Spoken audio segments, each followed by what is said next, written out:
pa sa umaga, Pati. Ikaw ang pinakamaganda. Talagang Mutual Admiration Society, oh. Di ba? Siyempre, hindi ako magpapatalo para kay Ricky. Para magandang umaga niya. Dapat maganda lagi ang ating bungad sa umaga. Correct. Maganda na lagi tayo nga masaya. Masaya. Siyempre, ngayon Thursday. Thankful Thursday. I'm thankful for you, Pati. I'm thankful for you too, na gumising ka at nandito ka ngayon. Of course, kahit hindi tayo matulog, basta na nandito tayo ngayon. O dapat kasi pag gising mo sa umaga, pag harap mo sa salamin, ngumiti ka kaagad. Oo, diba? Maski na meron pang tulo ng laway, maski na may muta-muta ka pa, ngumiti ka pa rin. Diba? Kasi diba? Gumising ka, the mere fact na gumising ka. Oo, blessing yun. Oo, diba, yung iba hindi nagigising. Oo. Mga nabangungot, no? Oo. Pero at least namatay silang busog. Oh my God. Sa bagay, no? Tama. Oo. I don't know nga, parang ang maraming doktor nagsasabi, myth lang yan na pag nabubusog, minsan nababangungot. Oo. Pero usually daw, yung mga tinatama ng bangungot, mga lalaki, mga kalalakihan, di ba? Oo nga, Pero narinig actually, ko that's yan. like a heart attack, eh, di ba? Oo. So anyway, magandang umaga po sa inyo. Mamaya kung saan umabot na naman yung kwentuhan natin. Lalo na sa mga nakikinig po sa amin sa Radyo Aguila Jess 62 sa kanilang talapihitan. Kanina on my way here, yung Eagle FM, the station I Ang ganda always ng listen music to, nila. di ba? Oo. Pag Thursdays pala, Y2K. Y2K. Oo. Ay, si DJ John Lemon. John Ayan. Lemon, Good morning oo. sa'yo. Siya yung naka-talk ngayon. Ang ganda ng music niya. Ganda ng music Ayun niya, yung mga oo. music ko nung ako ay nasa Ako rin. Di ba? Ang gaganda. Y2K. Laging throwback. Throwback yan. Puro throwback tayo. Kasi Throwback Thursday din ngayon. Throwback Thursday rin ngayon. Sa mga nanonood rin sa amin po sa YouTube, sa Facebook, sa kanilang mga television set, sa kanilang iPad, or sa kanilang cellphone, a beautiful Thursday morning po sa inyo. Yan. And to start your morning right, meron po kaming public service announcement. O, di ba? Kagad na, baka makalimutan natin to. Bukas po, may serbisyong publiko na naman po dito sa Net25. Hatid muli sa inyo mula po sa LTO, kabilang po dyan ang renewal of your car registration, renewal po ng mga driver's license ninyo, medical po, medical test para po sa license renewal. At pwede rin po kayong kumuha ng student license application. Kaya naman po, bukas, bisitahin nyo po dito kami sa Net25 compound. Ang address namin, kung hindi nyo pa alam, number 25, Central Avenue, Quezon City! Ayan, bukas po yan, March 13, Friday the 13th po yan. Friday the 13th na naman Tomorrow, ano? and Sweldo! Sweldo! Come to think of it, it's So, Friday Sweldo! payday! Friday payday, Friday Pwede tayo traffic. magpagasolina! Pagasolina, Yes, Carmageddon! So, ayan po, bukas po ang public service po, yung LTO on Wheels. Mag-umpisa po yan alas 8 ng umaga hanggang alas 4 ng hapon. Wow, ang haba. Alas 4 ng Mas maganda hapon. na yan. Pwede naman tayo magparehistro ng kotse dyan, ano? Yes! Kahit halimbawa, hindi tayo kailangan punta sa Novaliches. East Avenue, di ba yung main Oo, office nila dyan? Dito na lang, dito kayo. At ano pa, malamig, komportable, Diba? mababait ang mga security guard namin Oo, dito. at saka higit sa lahat, magaganda at pogi ang mga tao. Ayan. Di ba? Maaliwalas talaga. Pagpasok mo pala ng compound talaga ng 25, mararamdaman mo na napakagaan ng pakiramdam. Pakiramdam. Ay, para gumaan naman po yung pakiramdam nyo kahit na kayo ay nahihirapan na bumili ng inyong mga gasolina. Lahat ng bilihin, lahat diba? Kinukwento nga ni Lolit kanina, yung ating makeup artist, grabe daw ngayon ang sibuyas. Sibuyas 100 naman. pesos per kilo, samantalang last week daw, 50. 50 lang, 50 aba. lang. Well, that's still better than nung tumuntong sa 700 pesos kada kilo. Diba? Pero still, no, talaga, yung ating mga negosyante, wag naman kayo magpasaman, wag Magmanamantala. basta don't take advantage. Yan. Wag kayong TA. Alam mo yung TA? What's TA? Taking advantage. Taking advantage. Ayan, huwag kayong Oo, TA. pakiusap. Parang dapat lahat tayo sama-sama sa hirap at ginhawa. Pero wag naman yung mga iba na nakakalamang, di ba? Tama, oo. Don't take advantage, especially don't take advantage of the misery of other people. Correct. Yung alam mo na nga naghihirap, tapos Lalong papakahirapan. Yung lolokohin mo pa, Oo. di ba? O magsiswindle ka pa.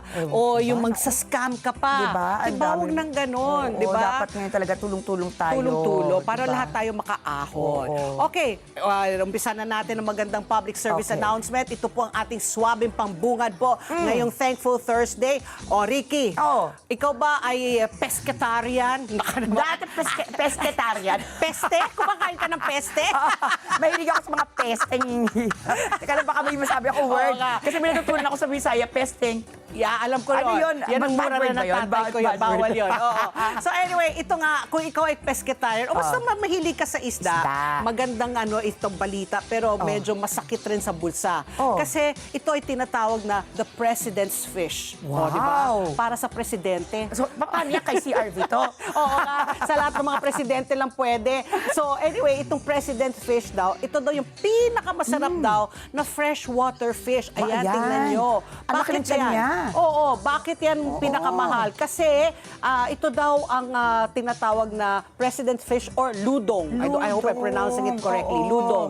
Bakit nga umiabot daw ito ng libo-libong piso kada kilo? From 5 to 7,000 per kilo. Wow. Oh, and you know why it's so expensive? Oh. Because it is only available. It can only be seen or lumalangoy lang yan sa Cagayan River. Wow. Oh, ayan. So, kumbaga, endemic lang yan sa Cagayan River. Wow. Hindi umaabot sa Pasig River. Oo. Kapag Pasig River, siguro iba na kulay niyan. Oh, hindi na Sorry. President's Fish. Hindi na President's Fish. Ano na ba? Poor man's fish. So ito nga, yung President's Fish ay nakikita lang yan sa Cagayan River o yung ludong ay isang bihirang uri daw yan ng isang river mullet na kilala sa kakaibang lasa at limitado nga daw yung supply nito kaya umaabot nga ng 5 to 7,000 kada kilo ang halaga nito sa merkado. Tinawag itong President's Fish dahil, kaya naman pala, ito po ay naging paborito ng ama ng ating kasalukuyang presidente. Walang iba kung hindi si Ferdinand Marcos Sr. Kaya siya naging popular. Kasi alam ko si FM, di ba yan ang tawag sa kanya? Si FM, mahilig talaga daw yan sa isda. Ay, sarap. Oo. Ilocano eh. Ilocano Isda-gulay. eh. Oo, Isda't gulay Tsaka yan. pakbet, di ba? Yan ang sarap niya. Yan ang favorite ko naman, pakbet. Oo. So, ngayon, pero nag-aalala na nga daw yung mga eksperto dahil unti-unti na daw kumukonte yung populasyon nga nitong ludong dahil po sa overfishing ganon? at syempre pagkasira po ng tirahan nito. Syempre, pag ikaw ay pag nahuli mo yan, mabibenta mo Diba? 5 to 7,000 pesos kada kilo, di maraming pera Mukhang ang laki niya, no? Ilang kilo ang isang isdang niya, no? Oo. So ayun, pinagbabawal na po ngayon ang pangingisda nito upang maprotektahan at makapagparami po ng itong President's Fish o yung lugdong na yan. Sayang. Sana makatikim tayo Sayang niyan. nga, kung alam ko lang, bala ko na magpapauwi ako dito sa mga kamag-anak ko sa Cagayan. Cagayan. Di ba? Pero bawal na pala, sayang. Bawal kasi kailangan paramihin pa yan. Pero sana nga makatikim or sana there's a way to culture it, di ba? Exactly. Para pwede natin yung gawin for export. Kung masarap talaga Ano kaya yan. lasa nga? Hindi ko alam kung Fresh water Hindi ko eh. sure kung nakatikim na ako niyan. I'm Pero not natanda sure ako din. malaki nga yung tiyan niya. Malaki ang Oo, malaki yung tiyan niya. Pero yan, yung ludo niya. Alam ba sabi ko nga lagi sinasabi, yung Cagayan Valley. Bukod sa pagiging agricultural niya, it's our agriculture basket in the Philippines, di ba? Pwede dyan gawin yung aquaculture. Because of the water surrounding it, di ba? So, sana nga, di ba, pwede na i-culture yan. Yes, correct. Okay, Ricky, can you beat my sige. story? Oo, syempre. Akala mo, ikaw lang Ako lang dapat. Ito, kakaiba yung story ko. Ano story mo? Dahil nakamotor, kapag nakamotor, pwede ba mag-drive-thru? Of course. Pwede. Pwede. Pwede. Oo. Okay. Mag-drive-thru naman ng na hindi nakamotor. Pwede. Alam mo, pero- ginawa ko yan dati. Ginawa ko rin yan dati. Na naglalakad lang ako. Kasi ang haba ng pila sa McDo. Pareho tayo. There's a McDo near me rin. Tapos nakita ko mahaba rin. Kaya doon ako sa Naglakad drive-thru. ako. Ako din. Pwede pala yun. Anong ginawa sa'yo? Hindi na-entertain Diba? ako. Bakit, diba? Bakit naman nagla ako hindi entertain? Ito. Sinabi lang naman drive-thru, hindi naman sinabi sinabi nga, motorcycle or car drive-thru lang. Diba? Diba? Ito, Anyway. paano kapag nakabike? Pwede? Pwede, lahat. Paglakad nga pwede. Diba? Paano kung nakakabayo? Pwede? Pwede na rin. Bakit? Lalo na ngayon, mahal ko sa iyo, mga bayan na tayo. Oo. Alam mo ba kasi, sa Bukidnon. Sa Bukidnon. Diba? May trending na mga ngabayo.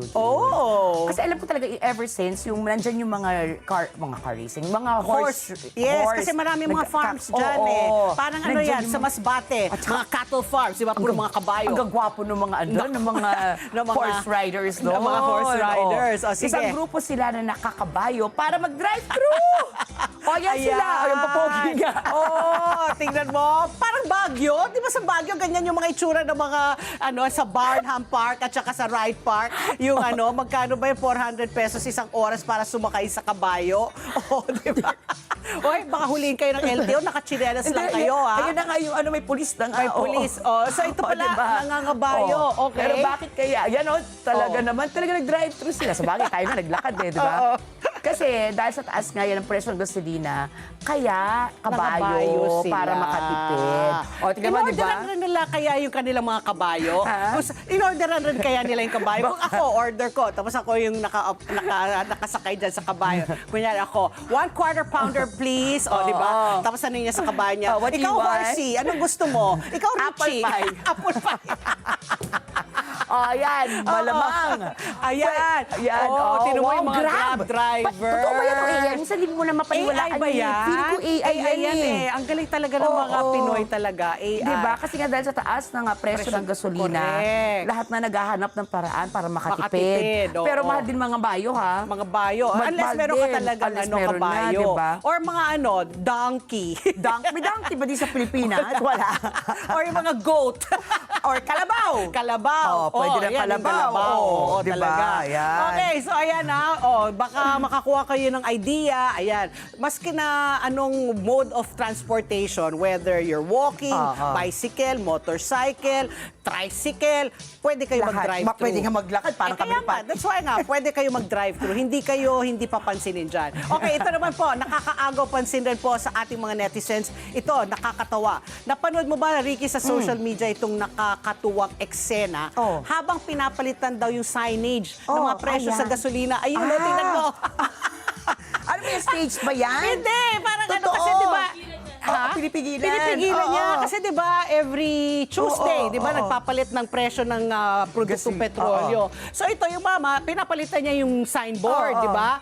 Ayan, nakita siya ng babae, pinipigilan niya. Wag Wag, po! kuya, Wag po! Wag mong palitan. Please, wag mong palitan. I-zero mo na lang ang diesel.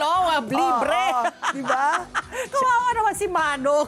Totoo kaya to? O ano to? Scripted? Hindi, siguro baka kilala niya yung lalaki, Baka. kaya pumayag Parang yung babae lalaki. yata siya, Babae Pati. siya. Pero yung lalaki na naglalagay. Lalaki ba yun? Yung lalaki yung naglalagay ng sign. Babae rin. Oo, babae. Buti hindi sila Nagsabunutan, ano? Ayan. Ayan, si Maate, di ba? Okay. Ayan. So yan, nag-trending po yan. Kasi nga po lahat ng tao talaga, nakong sama-sama ng loob po talaga na nagtataas po ang presyo ng gasolina. Trending din nga yung yung mga memes ngayon. Hindi naman sa mahilig ako mag-flex ng mga mamahaling pinuntahan ko. Yes. Pero galing ako ng gasolina. Si Edu Manzano. Si Tito Ed. Si Tito Dudes. Si Tito Ayan. Dudes. So, tapos na yung babae na inaamoy niya yung asawa niya siguro. Ang bango mo naman. Amoy mamahalin. Sabi ng lalaki, unleaded yan. Tinalo na sa vulgar mo. Diba? Sabi ng misis niya, ang bango mo. Diba? Amoy mamahalin. Talaga naman, ang mga Pilipino talaga, ngayon na kahit may problema tayo, naghahanap talaga ng tawanan. Kaya sabi ko sa iyo, tawanan niyo lang ang problema. Kasi naman, di ba, wala namang mawawala, di ba? Correct. Kung halimbawa, wala ka. Tawag-tawa ako doon sa ng lalaki, unleaded yan. Ayan, nagka-flex siya, ha? Ako yun, mali yun. Sasabihin ko, diesel yan. Mas malang diesel Mas malang diesel ngayon. Anyway, Okay, ikaw, sige ito pa. na. Ano nang panahon? Ayan. Status na, kakabagin ako Tignan nito. nga natin. Tignan nga natin. Sige. Ang bango mo, Pati, ha? Diesel yan. Ito na po. Dumako lang po tayo sa status ng panahon ngayon. Mas lumakas pa po ang bagyo na nasa labas ng Philippine Area of Responsibility. At isa na itong ganap. Nako, ito na. Nako. Natuluyan na po maging isang tropical storm. Ayon sa pag-asa, ang trough or extension ng tropical storm Nuri ang nakakaapekto o makakaapekto sa silangang bahagi ng Mindanao na pwede po magdulot ng mga pag-ulan. Huli itong namataan sa layo 1,290 kilometers silangan ng Eastern Visayas. Taglay nito ang lakas ng hangin na umaabot sa 60 kilometers per hour. Malapit yan sa gitna habang ang pagbugso ng hangin ay pwede umabot sa 80 kilometers per hour. Mabagal itong kumikilos pa Timog Kanluran at kung sakaling pumasok ito sa par, tatawagin na itong si Kaloy. Ayan na si Kaloy! Yung makulit na si Kaloy. Na magiging ikatlong bagyo na para sa taong ito. Samantala po, patuloy namang nakakaapekto ang northeast monsoon or ramihan sa Luzon at Visayas na nagdadala ng pag-ulan at bahagyang malamig na panahon. Nasa 30.6 degrees Celsius ang maximum temperature. Medyo bumaba siya konti ng 1 degree. Ngayong araw na mararanasan, mamayang alas 2 ng hapon at lulubog po ang araw alas 6:06. Alas 6:06. Okay, so ayan na. Magdala po kayo ng mga payong just in case, umulan. At ano rin, syempre, pang-protekto sa sikat ng araw, di ba? Ngayon, hindi mo na talaga alam. Hindi mo na alam. Kaya dami nagkakasakit pa rin talaga. Okay, ito ang ating Super Panalo News from Suabe. Super Panalo News naman. Ricky, nararamdaman na natin nga yung taas ng singit sa kuryente. Syempre, sa presyo nga ng produktong petrolyo. Pero may good news po para sa lahat ng empleyado ng gobyerno. Sana all nga, sabi namin. Dahil po, lahat ng mga kawani po ng gobyerno, pwede silang umutang ng hanggang, utang pala ito, babayaran mo rin pala. O pwede kayo umutang hanggang 500,000 pesos para makapagpakabit kayo ng mga solar panels sa inyong mga bahay. Napakalaking tulong yan, diba? Renewable energy. Ayon po sa GSIS o sa Government Service Insurance System, may solar energy loan na daw silang ilulunsad na may 5% interest daw kada taon at pwedeng bayaran sa loob ng 5 taon. Okay, parte daw ito ng panawagan ng Marcos administration na magtipid na nga sa enerhiya, lalo na po ngayon tumataas po ang presyo ng langis sa buong mundo. Kaya ang tanong, ito po, kung may pagkakataon kang magpakabit ng solar panel sa bahay, papatusin mo ba to para makapatipid sa kuryente? Oo naman. Ikaw? Oo naman, ikaw. Ayaw mo? Ako, kasi condo ako so hindi pwede. Pero alam ko kasi, ngayon mas mura na talaga ngayon ang solar panels. Ang dami ng ang dami ng nangangalakal niya ngayon. Ang dami ng like before. Tapos ngayon parang it's easier the maintenance kasi before may recharging pa rin yan or for whatever reason. Pero yun na nga, no, if there's a chance na kayo yung kayo'y nakatira sa mga bahay, maski na wala kayong garden, sa roof, di ba? Doon nilalagay yung solar panels para makuha yung sikat ng araw. Ang tanong ko lang, kailangan pa ba na meron ka pa rin Meralco? Kapag Parang meron, or yes. bawal makapagpatayo ka ng bagong bahay mo, tapos hindi mo na balak, kailangan pa rin. You still have. Parang may switching yan di ba? Parang, kunyari sakali sa gabi, may party ka, hindi enough, let's say, yung na bangko mong solar energy. Adi, ang default mo is Meralco. So, hindi pwedeng fully solar ang I don't isang think so. bahay. I don't think so. Sayang.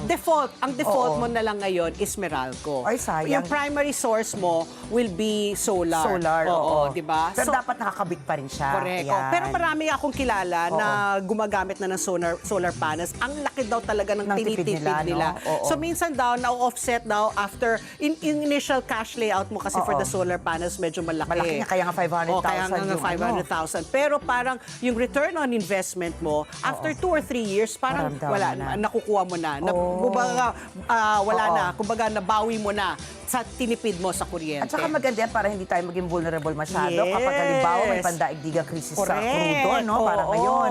Para kasi 2022 nangyari yan. Ngayon na naman, parang after 4 years lang. di ba? So hindi natin alam, malay mo in the future again. So if you have talaga, ayan, take advantage kasi nga 500,000, 5%, up to 5 years. Di ba? Hindi naman kailangan 500,000. So 100,000 lumalabas kada taon. Di ba? Pero may konting interest rate na 5%. Ayan. Pang yung Christmas bonus ay nila, pwede nila ipambayad doon, di ba? Kasi government employees sila. SSS kaya, ang SSS kaya, magbibigay kaya sila sige na nga, makapag-SSS na nga, malay mo makapag-solar panel. Paano pagbigyan ka ng windmill? Windmill. O bigyan ako ng nuclear. Nuclear, ayan, di ba? Pro-nuclear power plant ka. Oo nga eh. Di ba, mo bigyan ka. Ito naman, may super panalo news din ako, Patty. Okay.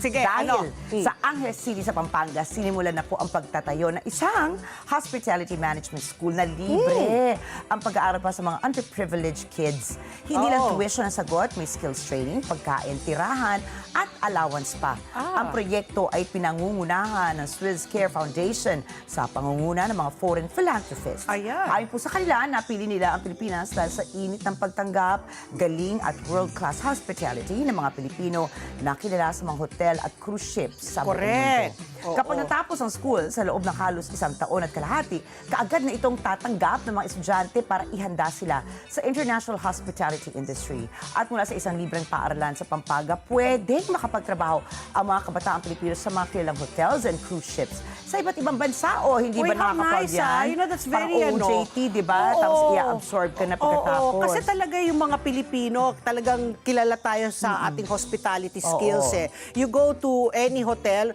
malamang sa alamang, may Pilipino doon. Di ba? Oo, whether sa front desk yan, or nasa kitchen, di ba? Or sila po ang mga housekeeping. Di ba? Ang gagaling talaga ng mga Pilipino. Sa mga cruise lines, nako, every time nagko-cruise ako, May laging Pilipino? mga Pilipino ang nangunguna dyan. Oo, kaya Manong, pahingin naman ng tapa dyan. O sige, tapa. Pahingin naman ng extra rice. Extra rice at saka tapa pang breakfast. May longganisa ba kayo dyan? Meron, ma'am. Patis. May patis ba? Meron sila. Hindi Kasi nga. syempre yung mga employee, sila mismo yung employees meal. Oo. Diba? Syempre iba yung linuluto nila. Hindi naman nila pwedeng kainin yung sinaserve sa mga guests, diba? Ay. So sila, they cook their At own. saka nakakaumay din siguro kapag pare-pareho yung pagkain mo sa halimbawa sa cruise ship. Tsaka syempre, hahanapin mo pa rin yung lasa Ay, tama yan. ng di ba, ng kunyari, adobo, hanapin mo yan. Sinigang, hahanapin mo yan. Kanin, hahanapin Diba, mo yan. hanapin mo yan. Ako, one time, bakasyon kami Oh. ng pamilya sa New York. Oh. So, siguro 2 linggo pa lang, Oh. yung bunso ko, naghahanap na ng kanin. Ako, di umabot pa siya ng 2 linggo. Diba? Ako, Sa'yo, 2 hindi na. araw lang, hinahanap ng kanin. Kaya sabi nga nila, di ba, dapat daw yung Disney, dito daw itatayo. Mas maganda na sana dito ito yung Pero Disneyland. ang init. Kasi, ayun lang, mainit. Mainit. Alam mo sa Thailand, parang iniisip nila sa Thailand, magbubukas ang Disneyland Ay, sa Thailand. sa Thailand. Ay, naku, ang Kasi yun, di ba, naman mga nila. hospitality Oo, rin doon, hospitality. tourism. Oo. Okay, ito na po ang ating palitan. Ito, happy ka. Hi, okay, buti naman. Hindi.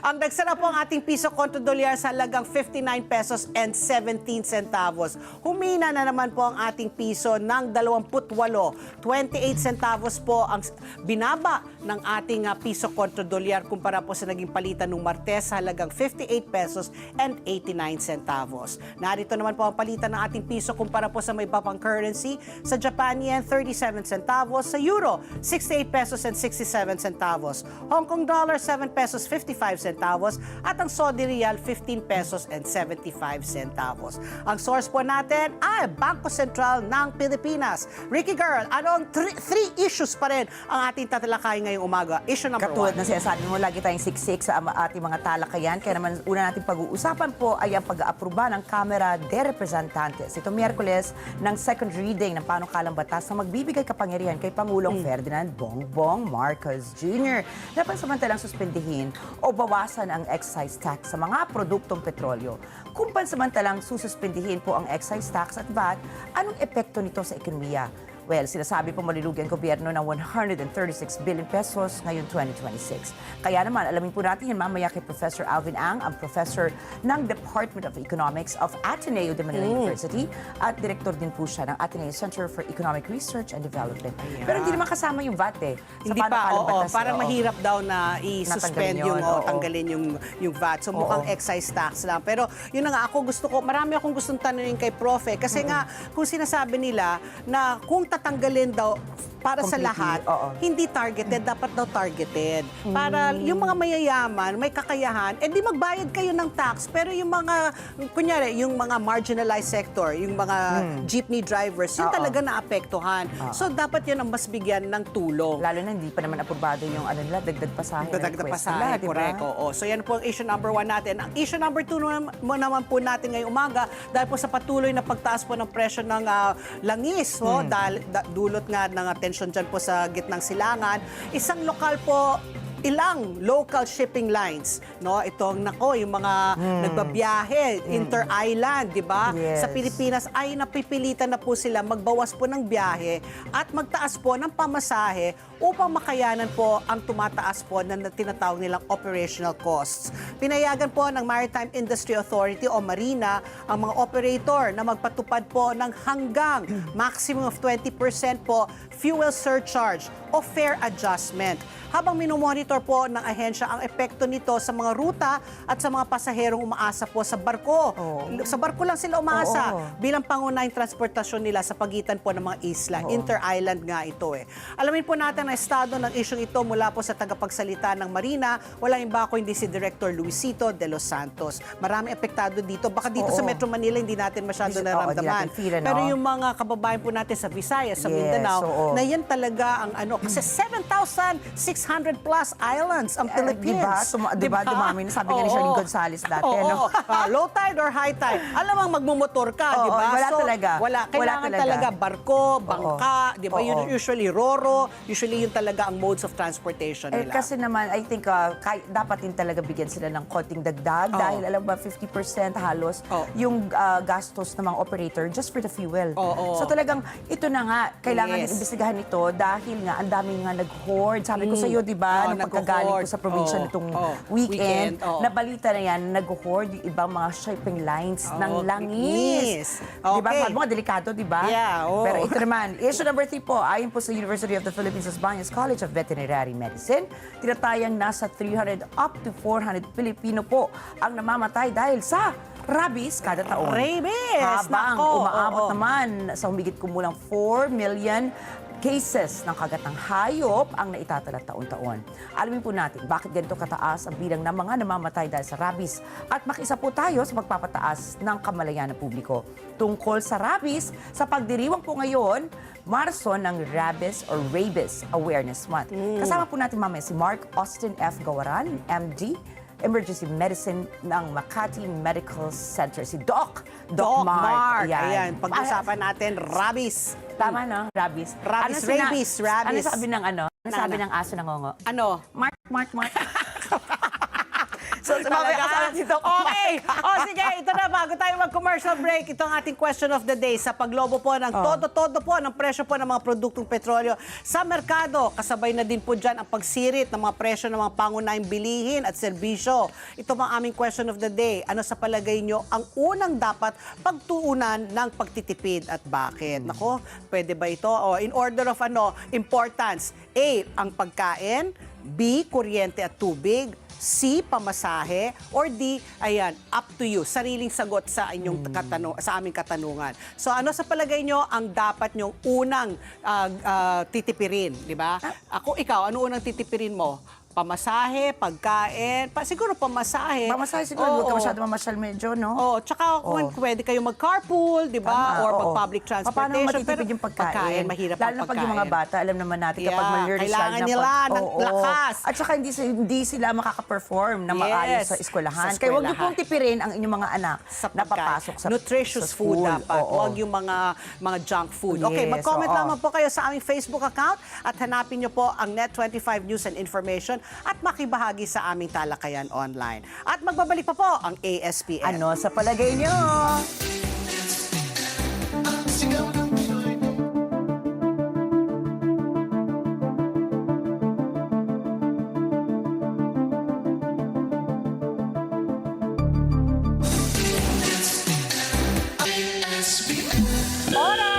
Alas 8:32 na po ng umaga. At alam niyo po ba na sa dami ng oras natin sa gadgets at computers, mas napapagod po ang ating mga mata. Aba, buti na lang. May iBerry na tumutulong maprotektahan laban sa eye strain and oxidative stress. Kaya kung gusto mong maalagaan ang iyong paningin, mag-iBerry na araw-araw. At ang oras muli, alas 8:32 na po ng umaga. Narito na po ang ating sinundang pangunahing news ngayong Thankful Thursday, March 12, 2026. Makakatanggap na po ng 5,000 pesos po na fuel subsidy ang mga public transportation drivers simula po sa susunod na Martes, March 17. Inanunsyo ito ng Office of the Executive Secretary kahapon matapos ang pulong ng mga alkalde sa Metro Manila kung saan isinapinal nila ang plano para sa episyenteng distribution ng ayuda para sa mga driver ng mga public utility vehicle at mga tricycle. Ayon po kay Transportation Secretary Giovanni Lopez, ang mga tricycle driver ang unang makakatanggap ng 5,000 pesos po na fuel subsidy. Kasunod naman po ang mga driver ng jeepney, taxi, mga TNVS o Transportation Network Vehicle Services at mga bus. Sinabi naman po ni Social Welfare and Development Secretary Rex Gatchalian na itinuturing ng mga individuals in crisis situation o mga individual na nahaharap sa krisis ang mga PUV driver.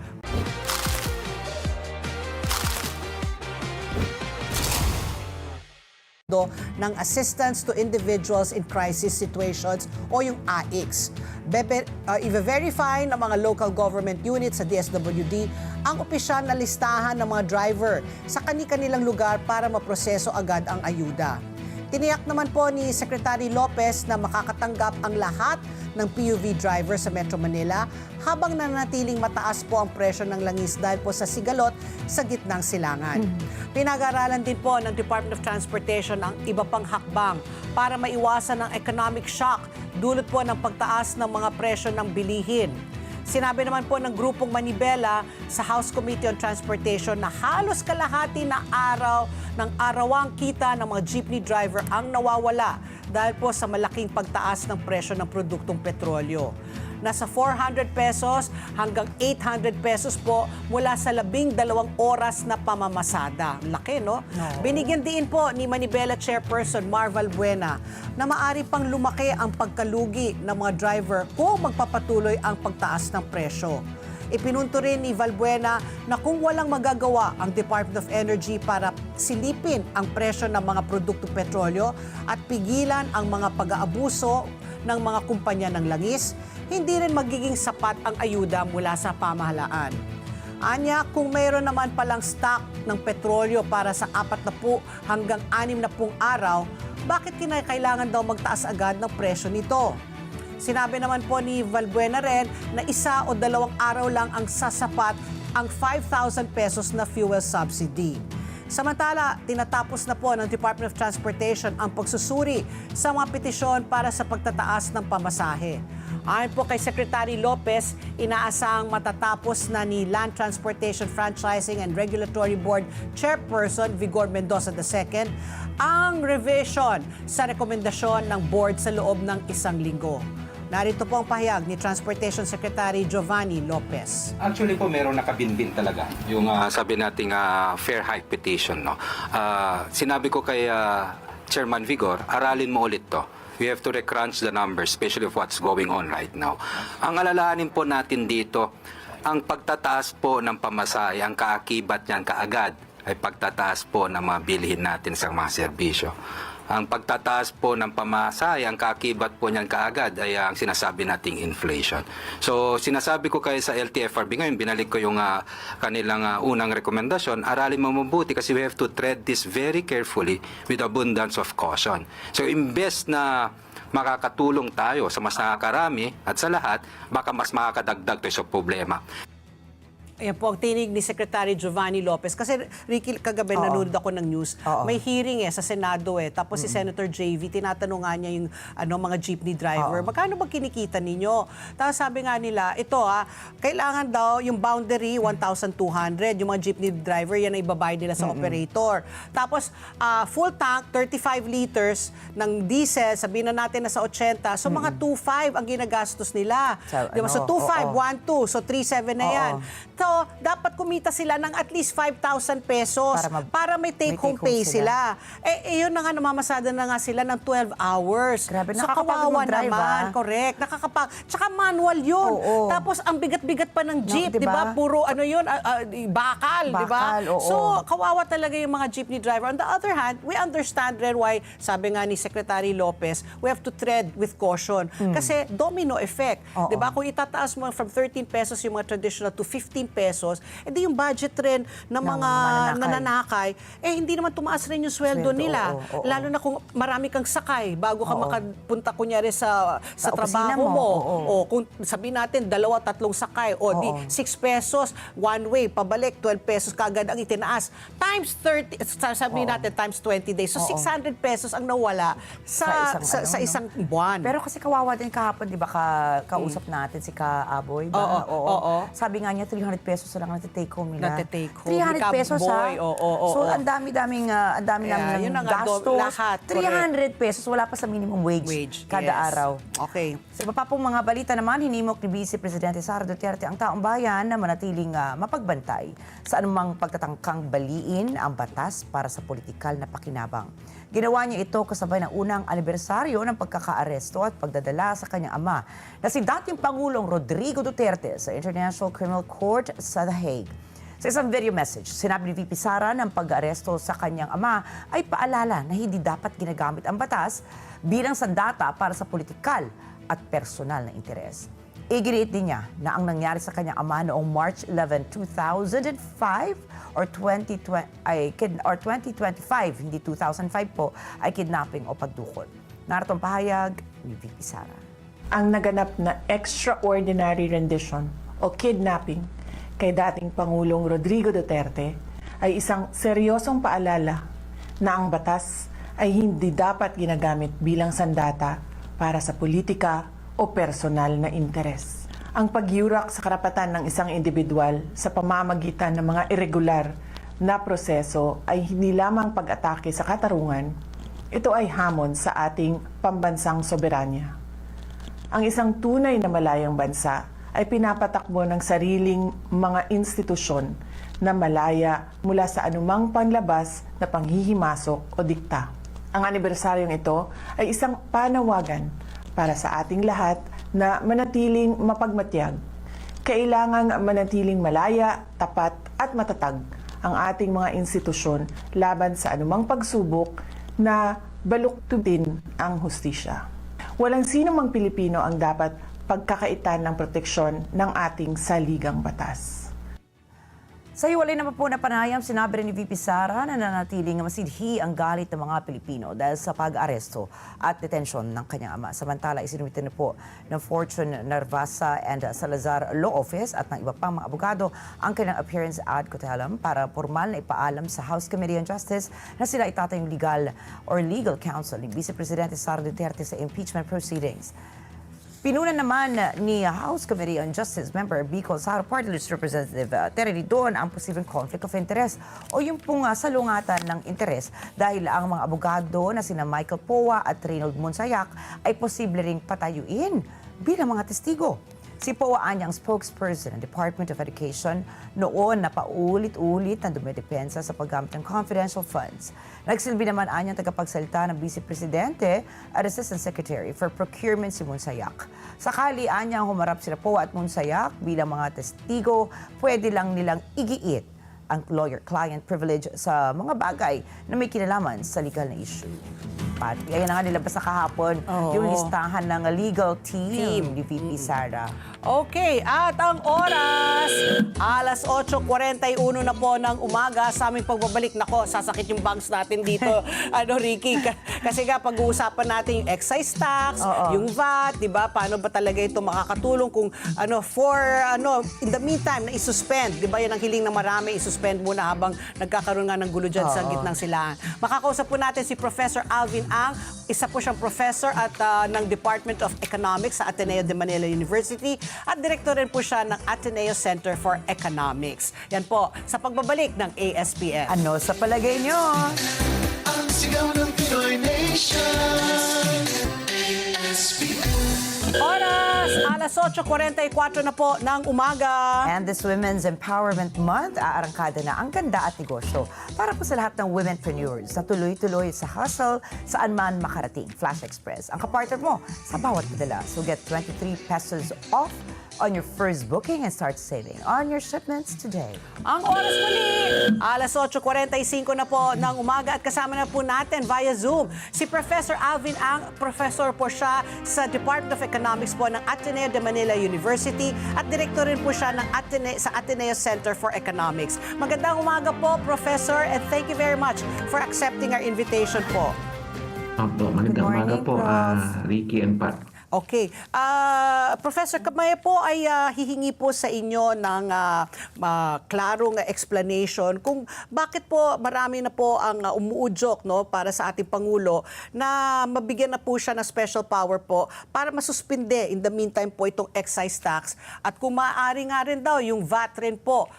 Ano ba ang kahalagahan or anong impact nito sa karaniwang sa karaniwang Pilipino, yung excise tax at saka yung VAT po? Well, doon po sa batas na gumawa niya, kung di ako nagkakamali, yung train law, nakakatulong po yan, nakatagdag po yan ng certain amount, 6 yata sa diesel, kung di ako nagkakamali, at mas Correct. mataas gasolina. 10 pesos daw. Precisely, part yan ng ating revenue generating efforts ng pamahalaan, kasama rin yung VAT.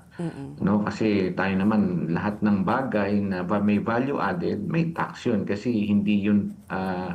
hindi siya preliminary, hindi halimbawa hindi ka nagtanim at yung unang lumabas, yun walang VAT yun, pero kung pinrocess mo na, may VAT. Yun yung point doon, ano.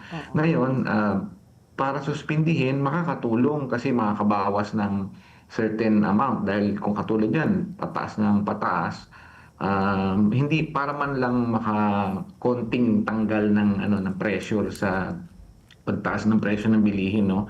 Ang kabaliktaran naman yan, hindi pwedeng tuloy-tuloy na tanggalin talaga siya sapagkat ang kabaliktaran naman yan, kumukuha rin ang pamahalaan ng ng resources sa kanyang operations, no? At sa mga pagpondo ng mga proyekto ng pamahalaan. So kung mawawala yan, paano naman pabayaran yung ibang gastusin ng pamahalaan? So kailangan ng mga tinding pagbabalanse dyan. Oo. So sa tingin niyo po, Professor, ano bang paaraan?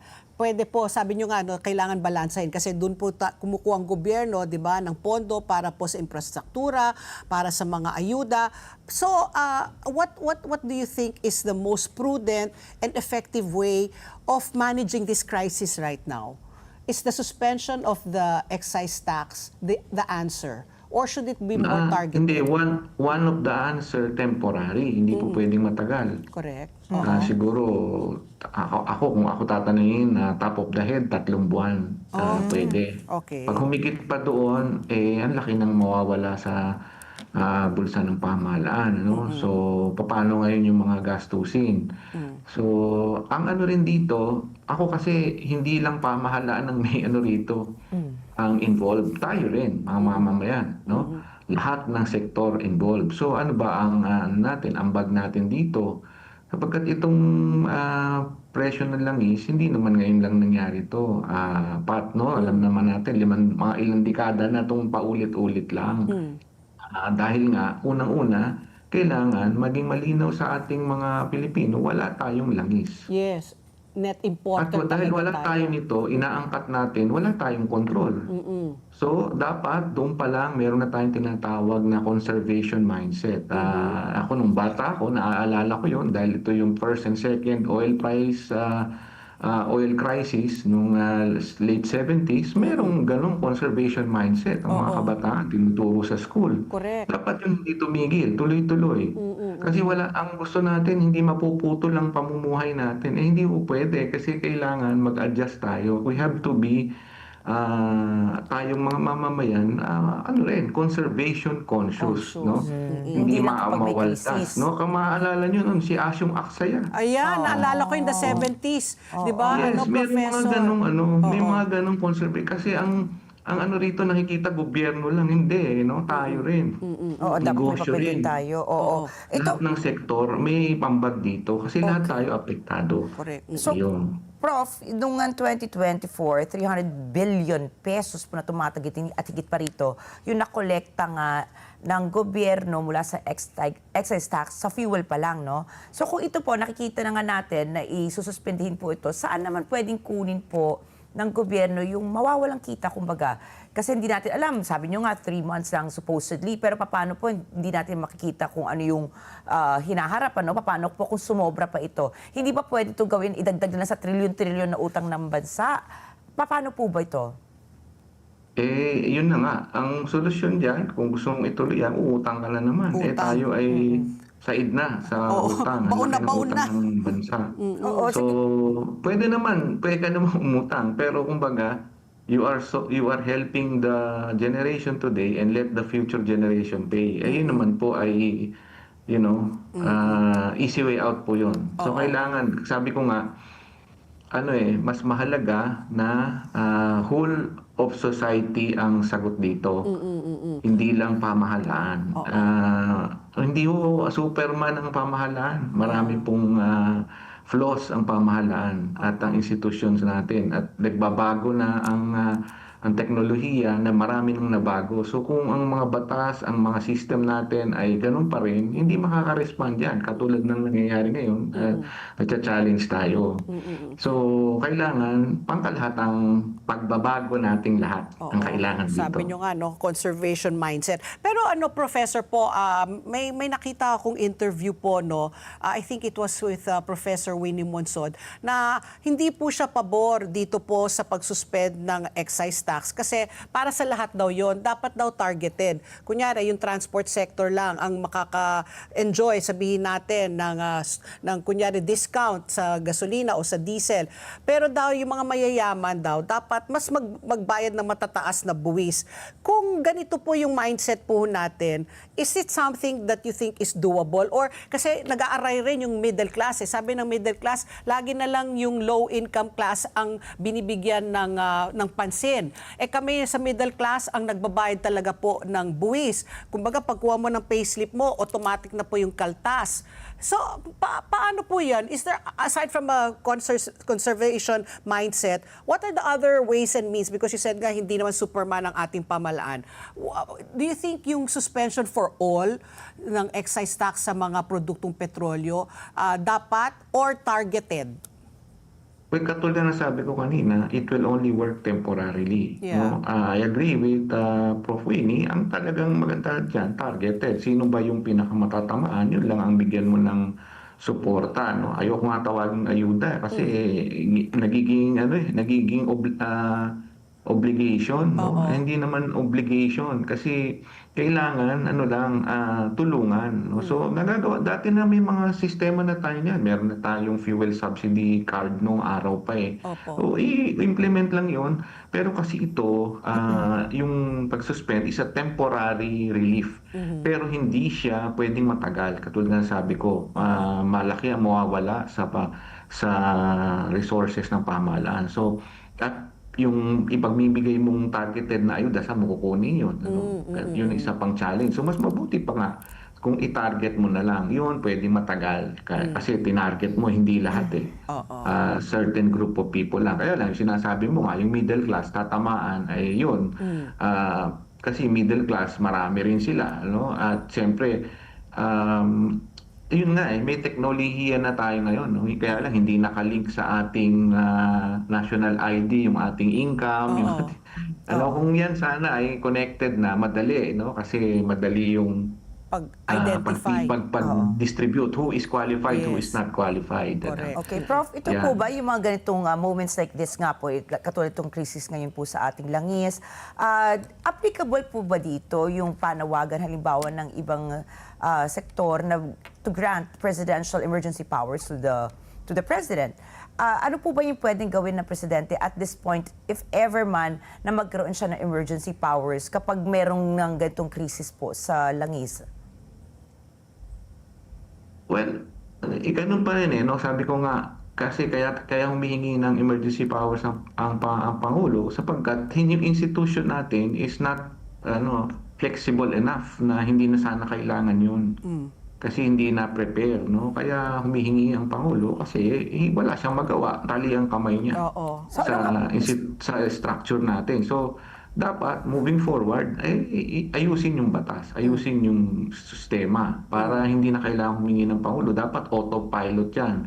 Pag may na ganitong nangyari, itong magiging respond ng government. So, it doesn't matter who is the administration.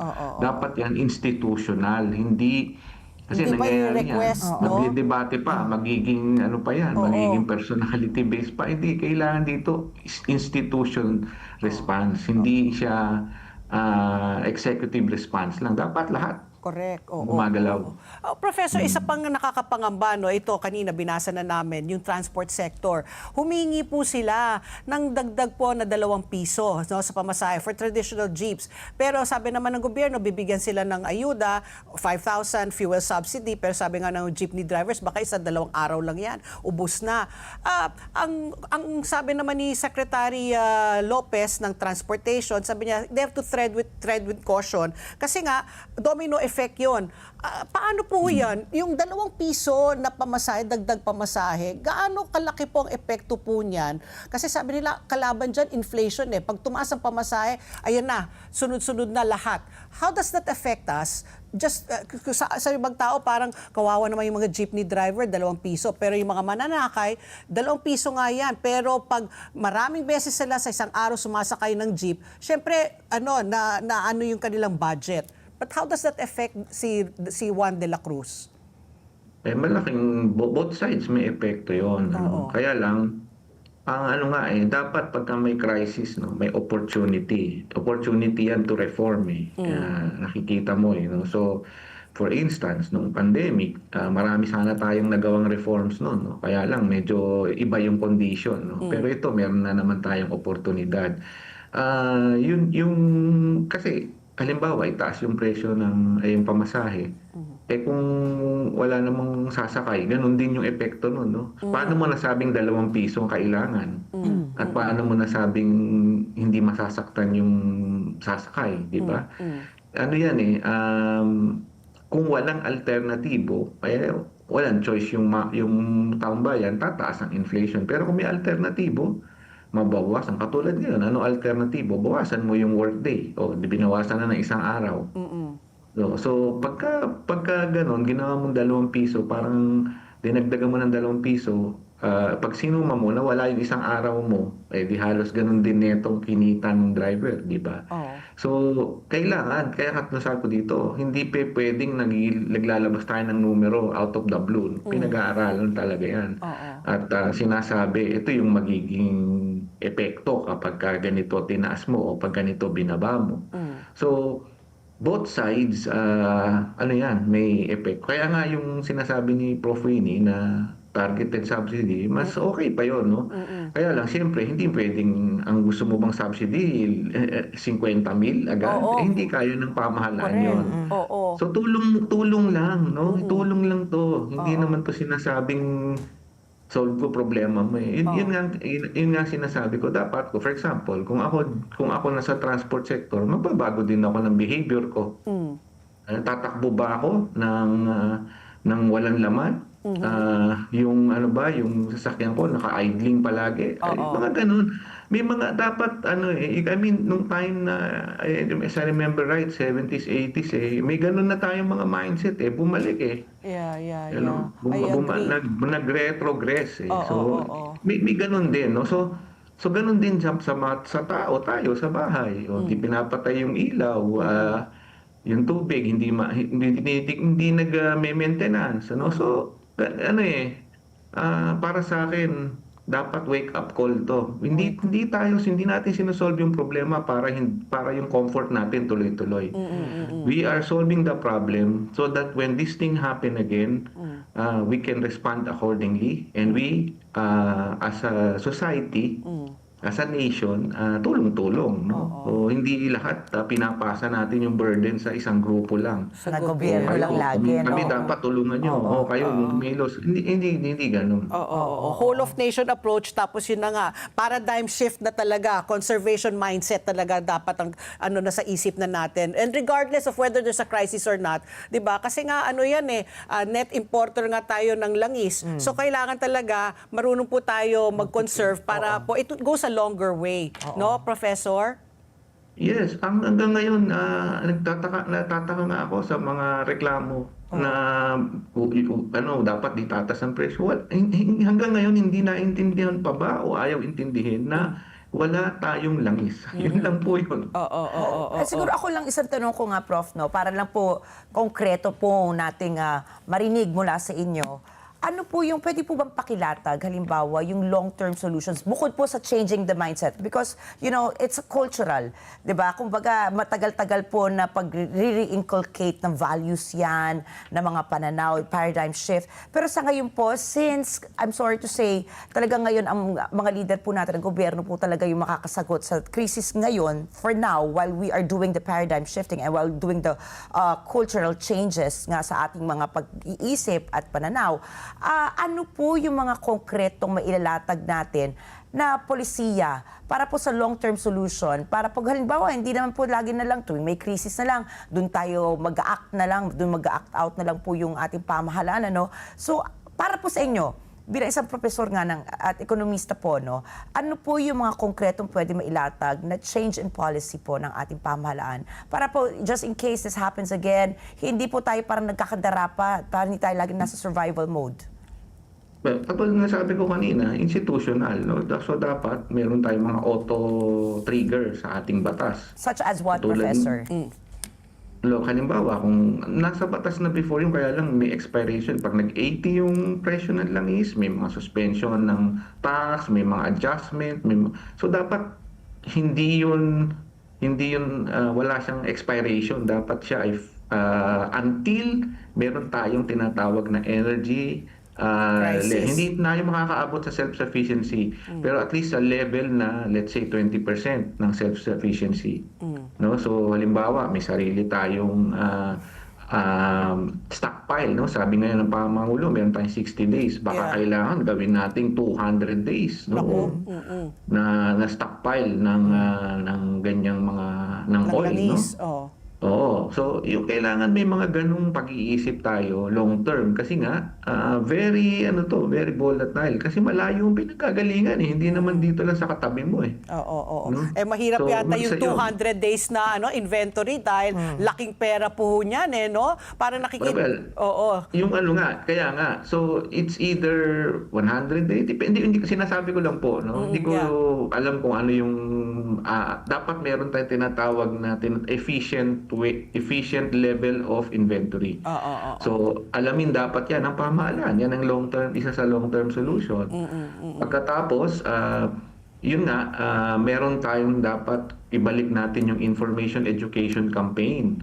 No, na Conservation. renewables, climate change, itong mga to. It does not remove oil as a major energy source. No? So meron po tayong nakitang alternative sa Amalampaya na mention na ng Pangulo last year. Pero kung kailan mag-go on board yan, matagal pa yan, 2-3 years down the line. Saka kuryente lang ang matutulungan nun kasi hindi naman yun oil, natural gas yun. Yes, oo. Okay. Sige po, salamat po Professor para sa inyong explanation ko at sana nga nakikinig ang gobyerno at lahat rin ng mga nakikinig po sa atin dapat po talaga matuto po tayo magtipid regardless of the situation whether we're in crisis or not. 'Di ba? We should really conserve our resources po talaga para hindi po napupunta lang sa sayang. Mapapasana all ka sa Japan. Naglabas na sila, no, Prof? Nabalitaan mo ba yon ng milyon-milyon na kanilang mga stockpile. So, di ba, ang galing ng Japan. Baka may cultural pera din sila. At saka baka cultural nga rin. Tama si Prof. Baka ganun sila mag-isip. Okay. Thank you very much, Professor Alvin Ang po sa inyong panahon. Thank you. Thank you, sir. Salamat po. God bless po sa inyo. God bless rin po talaga. At ang oras, alas 9:03 na po ng umaga as Kings Empire Corporation celebrates its 7th anniversary celebration. 1 milyong pasasalamat, balik lakas, balik sigla, hatid ay pag-asa at saya Raffle Bonanza 2026. 5 lucky winners po ang mananalo ng 1 milyong worth ng cash prizes ang ipamimigay. Plus 21 consolation prizes ang makakatanggap po ng business package mula po sa Kings Empire Products. Bilang pasasalamat sa 7 taon ng tiwala at suporta, ito po ay para sa inyo. Kaya bumili na ng Kings Herbal Plus, Empire Coffee at Scents by Savalgar.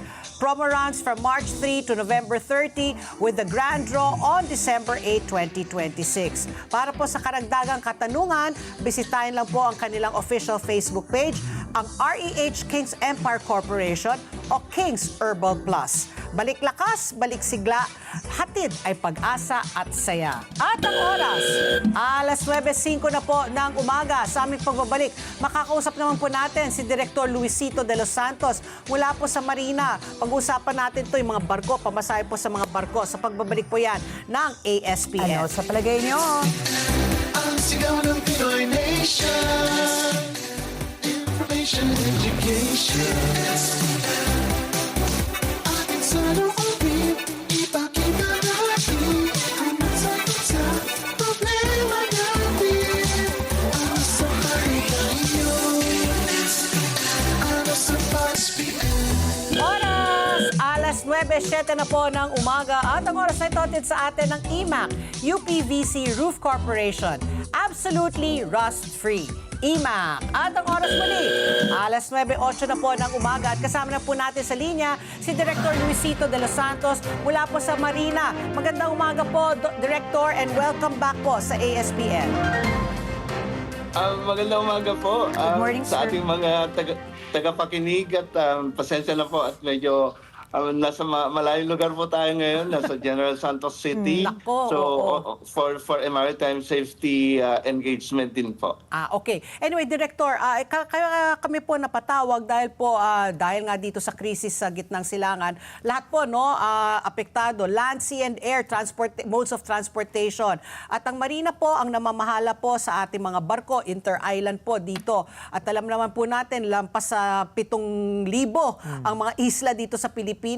At may mga balita na may mga nagkakat na ng mga biyahe, meron na po nagtaas ng presyo po ng pamasahe. Sa inyo na po manggaling po, Director, kung ano yung mga paraan po o ano pong mga epekto po nitong krisis sa langis po ang nagdulot po sa ating mga kababayan na sumasakay po sa mga barko.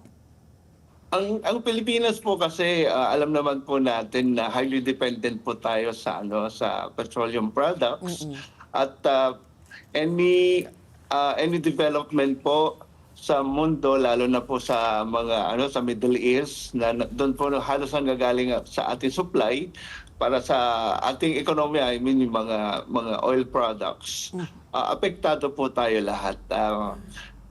Lalong-lalo na po yung ating mode of transportation. Yun sa naman po sa rate setting po sa mga passenger ships, sa mga cargo ships po natin. Kung napapansin natin, marami na pong nababasa sa mga social media na nagtaas na po si ganyan ng kanyang pamasahe, Opo. pati yung presyo po ng mga ng cargo, yung freight na sinasabi po natin. Pero ang marina po kasi, limitado po ang kanyang kapangyarihan when it comes to rate setting, both for passenger fares sa cargo, kasi fully deregulated po ang ating rate setting. So ibig sabihin, ang ating mga shipping companies, shipping operators, may karapatan po sila na mag-adjust upward or downward sa kanilang mga fares. So kadalasan po kasi upward Ang kailangan lang po ng shipping operators po natin, inform ang marina. And there's also a requirement for publication. At ang waiting period na sinasaad po ng batas, which is particularly Republic Act 9295, ay 2 weeks. So we understand na when we speak of 2 weeks, that's calendar days. So basically it's 14 days. And after that, mag-take effect na po ang increase na in-inform ng ating operators sa marina. So i-stress po lang po natin, ini-inform lang po ang ating ng ating mga shipping operators sa marina. Wala na pong aksyon na gagawin ng marina doon. Maliban kung may complaint at nakikita po natin na may abuso, on So, the hindi part po ng ating mga shipping operators. Abuso in the sense na sobrang taas. Sobra, O kaya, ang taas na nga ng presyo ng gasolina, tapos bumaba pa yung mga Nako, Yun na, ayan na. naputol na. Sa Jensen. Director. Oo, Ayan. ayun na. Baka Director, Wow, baka ano na makita lang yung number siguro, niya. audio na lang kasi mahirap pag may video, baka mahina yung internet. But yun na nga he was saying, to clarify, sabi niya, Marina, deregulated pala yung industry na yan. So, they can only monitor. They But cannot, there's no they cannot price watch dictate. talaga, no? Oo. So walang price ceiling yung pagtaasan. Walang price ceiling yan. Wala. Halimbawa, price cap Unless hanggang sobrang- dyan lang. hindi, hanggang Hindi, may sobrang, ano ayan. po, Oo. sa Ayan, ano, ulit na dyan si... Okay, go ahead po, Director. Sa price ceiling po, pinapag-aralan naman po ng marina yan. At kung nakikita po natin na may sobra na po yung pagtaas. Ini-exercise po natin ang regulatory intervention. Yun po yung inaano natin. At yung second issue naman po na nagkakat na po ng tawag nun, Mga biyahe, biyahe ng nagko-consolidate. ating mga shipping operators. Tama po kayo, isa po sa mga pinapanukala po ng Marina para makatulong po tayo sa pagtitipid po sa gasolina. Pero ganito po yung Naku, talaga mahirap. Direktor, Oo. pwede ba ano na lang Nasa po, pangalawang audio na issue lang po, tayo. huwag na tayo mag-video kasi nga mahina. So he was saying kung umabuso naman sa presyo, pwede naman daw sila pumasok Pero na sa regulated Ang gusto natin malaman nga is ano intervention. yung pinakamataas na presyo na pwede magreklamo na yung consumer na ito, parang sobrang taas Sobra na to. Kasi yung nababasa ko, 20% na daw sa fare increase. Oo. So let's ask if the 20% is acceptable. Oh, tapos yung sinasabi nga ni Sir na ano daw naiintindihan nila para makatipid nga ng gasolina, nabawasan yung mga biyahe. Consolidate. Ang problema niyan, Pat P, naranasan ko yan mismo. Kahit na sa dami ng biyahe, halimbawa kada oras sumaalis sa yung barko o barangka, di ba? Hindi pa rin siya sapat sa dami ng mga pasahero. Na kailangan. So paano nila mapupunan yung pangangailangan ng mga pasahero for the transportation, di Let's ba? ask them. Baka siguro yung makinonsolidate yung hindi not so popular. Kasi to me, it doesn't make sense nga. Why will you cut if napupuno naman, di ba? Puno talaga siya. Punuan talaga baka yung yun hindi biyahe. naman ipaputol. Pero siguro yung Oo. mapuputulin lang. Hello, nandito na po tayo. Yan na. Okay, Okay po, marami balik na po katanungan. tayo. Tinatanong Ano ko. na lang po tayo? Wala na pong video. Yes, Okay, oo. sir. Kasi ang concept po ng consolidation, nandito po tayo sa isa sa mga challenging times ng ating kasaysayan sa maritime industry.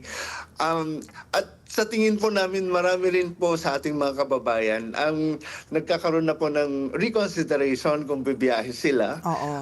And so on and so forth. At ang campaign po natin, if there's pag wala naman po mga importanteng lakad at mag-stay muna sa bahay, that's one way for us to help. Conserve po yung yung reserve natin na energy dito po sa bansa natin. Ang pinagbabawalan po natin ay ang isang company ititigil po niya ang kanyang biyahe. Bigla na lang po siyang hindi nag-deploy ng kanyang barko. Ang minumungkahi po natin, mag-consolidate. So hindi naman po ibig sabihin na pag ito ang demand pa rin po ng pasahero, ay madami pa rin. Kailangan po nating mag-deploy pa rin ng barko. But the option is, if there's a way to maximize po yung space doon po sa barko. Medyo ang hirap po balansehin, sir, no? Kasi halimbawa ako ay may-ari ng shipping line at hindi ko na kaya nga yung yung pagtaas ng pamasahe, ay pagtaas po ng langisa, no? So wala akong choice kundi ititigil ko supposedly. Pero paano niyo po babalansehin nga halimbawa yung pagtigil nila sa mga trips nila versus yung pangangailangan nga po kasi ng mga pasahero na mag-travel for daily needs. Hindi naman po lahat yan turismo, alam niyo po yan, di ba? Yung iba nasa isang isla, kailangan pumunta sa syudad or munisipyo para doon po magtrabaho everyday. Ang gamit nilang nila ay barko. So kung hindi po matutugunan po yung kanilang pangangailangan sa pagdating po sa transportasyon, paano naman po matutulungan siguro ng marina o ng gobyerno po natin, itong mga pasaherong ito, paano po sila magkakaroon to make sure na meron pa rin sila masasakyan kung titigil na po yung ibang mga biyahe? Ma'am, ang po natin, ang pagnenegosyo po sa maritime industry ay may kaukulan po na issuance po natin ng Certificate of Public Convenience. Ito yung prangkisa po na sinasabi po natin. At ang mga may prangkisa ay may obligasyon po sila na sundin kung ano po yung nakasaad po sa terms and conditions. Ang naman po, sa marina, pinapayagan po natin na mag-increase po sila to a maximum of 20%. Kasi ang mga directors po ng marina, kasama po natin ang ating administrators, ang pulong-pulong po lahat ng mga heads of marina offices, central office, regional offices, para pag-aralan. Kasi hindi po natin kayang pabayaan din po ang ating mga shipping operators. And at the same time, we also have to ensure that we meet the demands for our passengers sa pagbiyahe sa kanilang mga dapat na pupuntahan. Kaya consolidation doesn't mean na na dinideny na po natin yung mga yung mga pasahero natin sa kanilang pagbabarko. But this is really a serious time for us to plan very well yung mga travels po natin. Yung mga essentials, certainly kailangan po natin i-prioritize. At kung hindi naman po, kailangan yung mga biyahe natin at this point in time, kagaya sa gobyerno po, ina-adapt na po natin yung 4-week na work schedule. Tapos sa bahay na lang po yung Friday.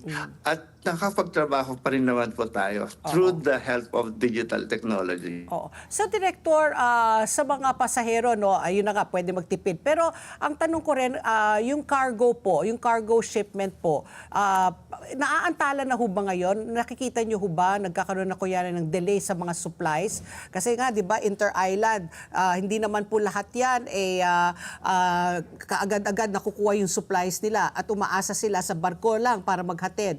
Meron na ho bang, dahil dito sa krisis sa langis, nagkakaroon na ho ba ng delay sa pag-deliver po ng mga supplies? At this point in time po, wala pa po tayong natatanggap po na impormasyon sa ating mga regional offices. Ang cargo shipment po natin, hindi po pwede natin na i-delay po Madelay, yan. correct. Kasi yan po yung kabuhayan ng ng bansa natin. Oo.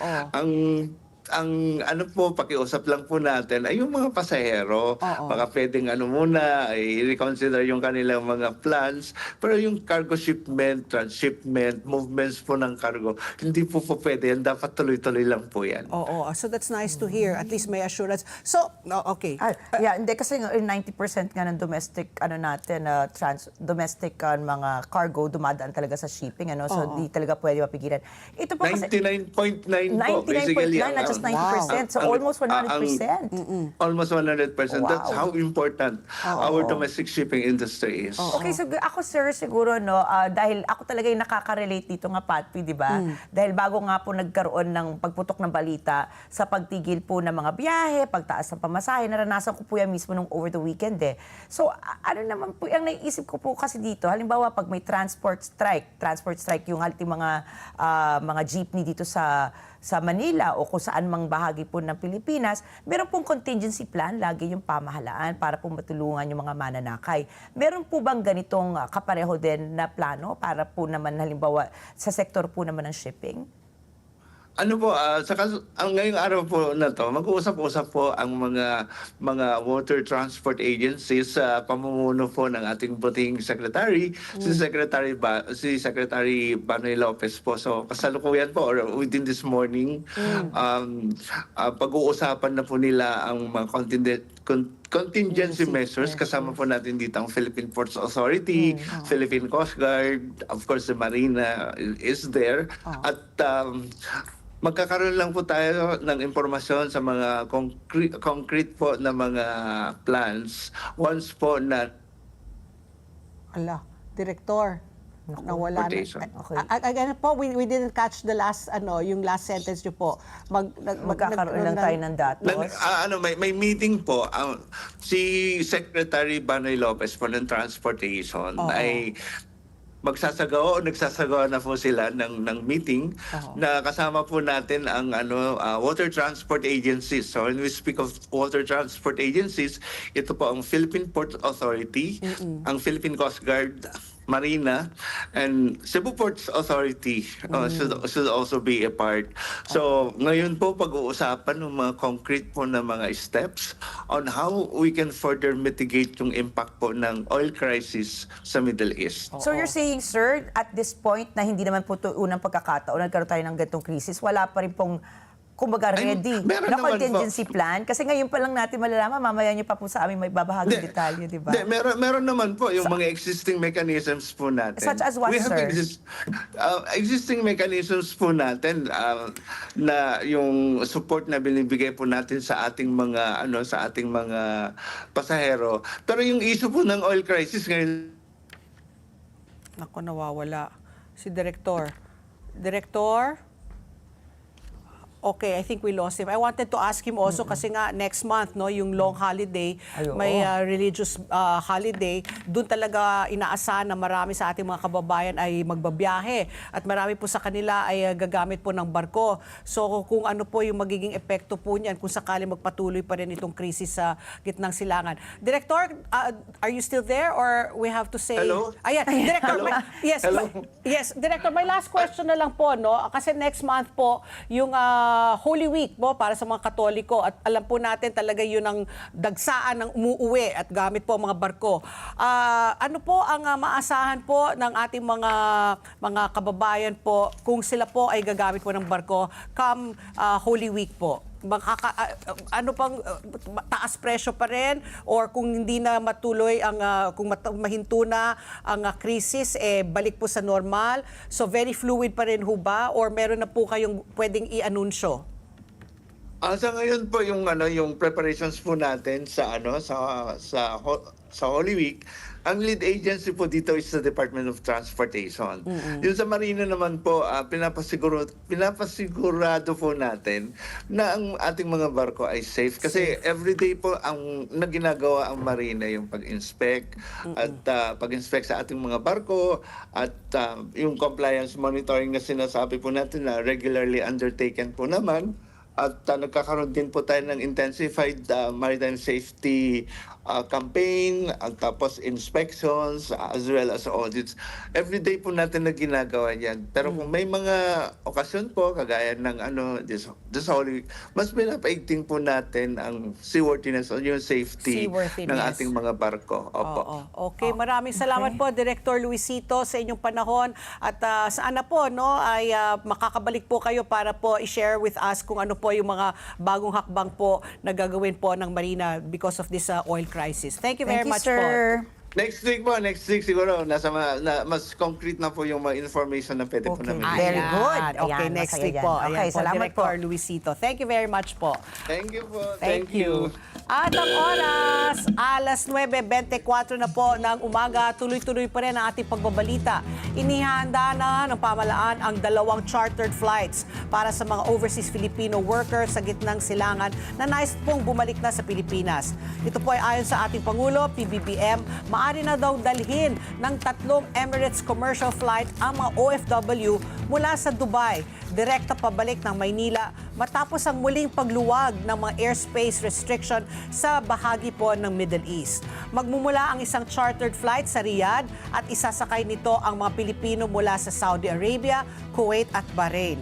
Magmumula naman po ang isa pang flight sa Fujairah sa United Arab Emirates at magsasakay naman ito ng mga OFW mula sa Dubai. Sa gabi ng March 13 o umaga po ng March 14, inaasang darating na po sa Pilipinas ang ikalawang chartered flight. Mahigit 400 Pilipino ang mahigit 400 Pilipino po ang nakabalik sa Pilipinas mula sa Middle East mula nang atakihin ng Estados Unidos at Israel ang Iran noong February 28. Samantala, inaprubahan na ng Kamara de Representantes sa kailawang pagbasa ang panukalang batas na magbibigay po ng otoridad sa Pangulo para suspindihin o bawasan ang excise tax sa mga produktong petrolyo. Nag-abang ang mga miyembro ng Kamara para sa Certification of Urgency mula sa Malacanang para agad din nilang mapagbobotohan at maaprobahan ang House Bill number 8418 sa ikatlo at huling pagbasa, pero wala daw dumating na sertipikasyon. Sa susunod na linggo na nila daw ito magagawa. Ayon po kay Committee on Ways and Means Chairperson, Marikina 2nd District Representative Miro Kimbo, may mga kaakibat na safeguard ang ibibigay ng otoridad sa Pangulo para sa proteksyon ng mga consumer at fiscal stability. Nakasaad sa panukala na maari lamang gamitin ng Pangulo ang naturang otoridad sa rekomendasyon ng Development Budget Coordination Committee at ng Department of Energy. Kailangan ring umiral ang isa sa 2 kondisyon. Una, dapat daw humigit sa $80 per barrel sa loob ng 1 buwan ang Dubai crude oil price. Pangalawa, dapat may deklarasyon ng State of National Emergency o Calamity at nagresulta ito sa hindi pagkaraniwang pagtaas ng domestic pump prices. Bilang proteksyon laban sa pang-aabuso ng naturang otoridad, may limitasyon na 6 na buwan lamang kada suspension o pagbabawas sa fuel excise tax.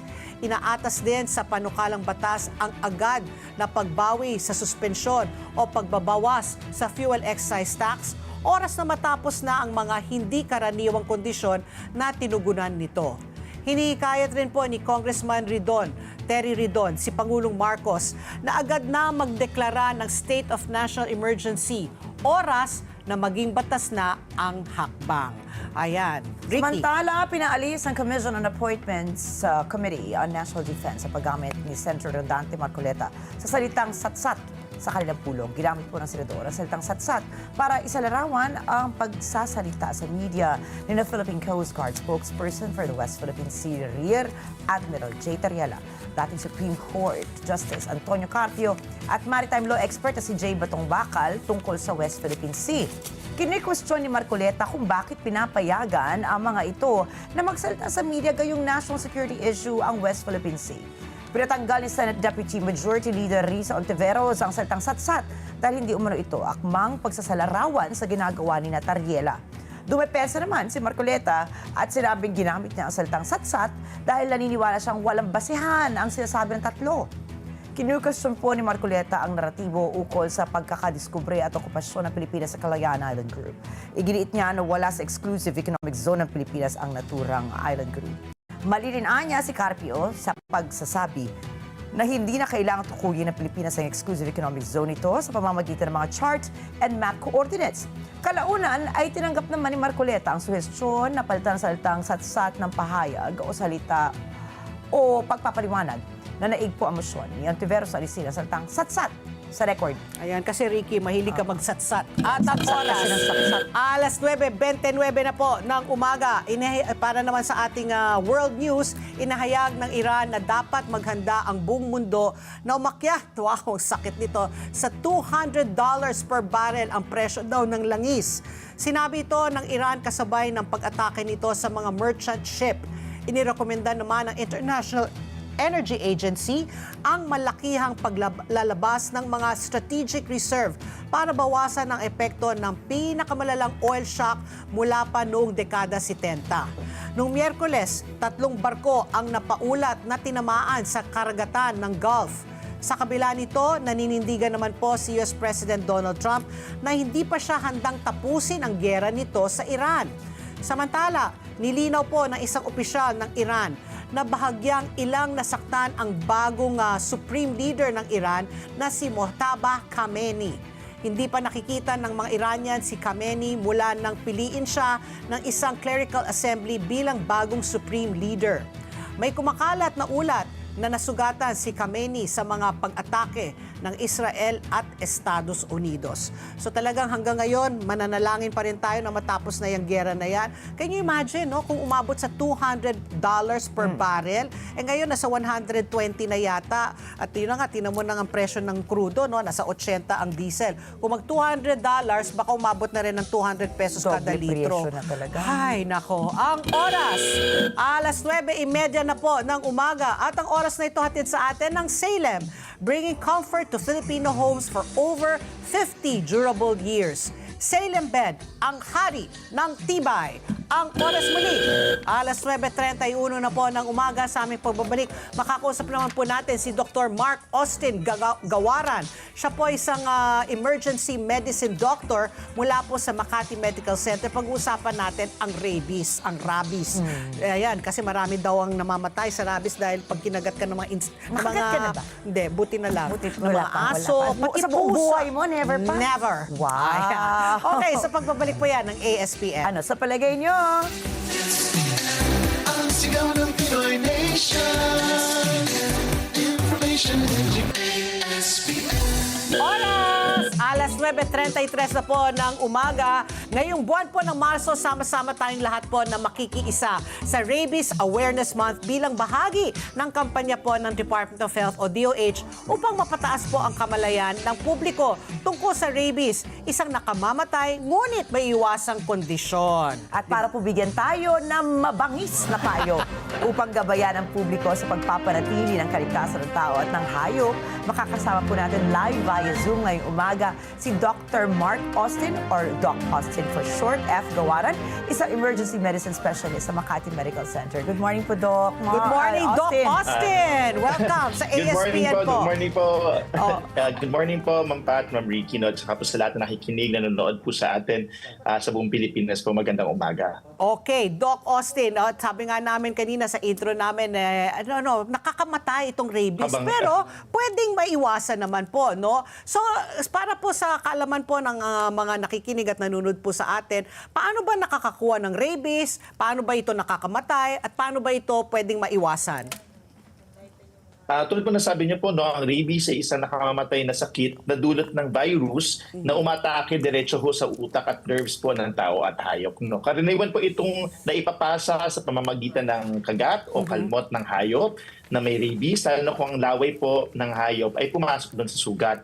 Unti-unti po itong umaakyat yung virus papunta sa ating utak. Kapag nagkaroon ho ng sintomas, usually ho, halos wala na pong lunas. No? Kaya lagi po namin sinasabi, ang rabies ay 100% fatal, 100% nakamamatay, pero 100% din pong preventable o may iwasan. Ibig sabihin, kahit po ito nakakamatay pag pinabayaan, pero kayang-kaya po iwasan kung maaagapan. Okay. So, Okay, Doc. Kasi po ako, nakalmot ako dati ng pusa ko. Na-experience ko yan. Nakalmot Yes. ako ng pusa ko sa mata. So, noong una, Yes. parang akala ko, hindi po siya, kasi matalas yung ano nila, di ba? Yung kanilang mga, what do you call that? Claws. Claws. Yung claws nila, Claws, di ba? ah. Tapos nakita ko, na-feel ko nila, parang nagduro, parang may basa na sa mukha ko, Patpi. Tapos nakita ko bigla lumobo. True story, lumobo bigla. So, tumakbo po ako sa ER.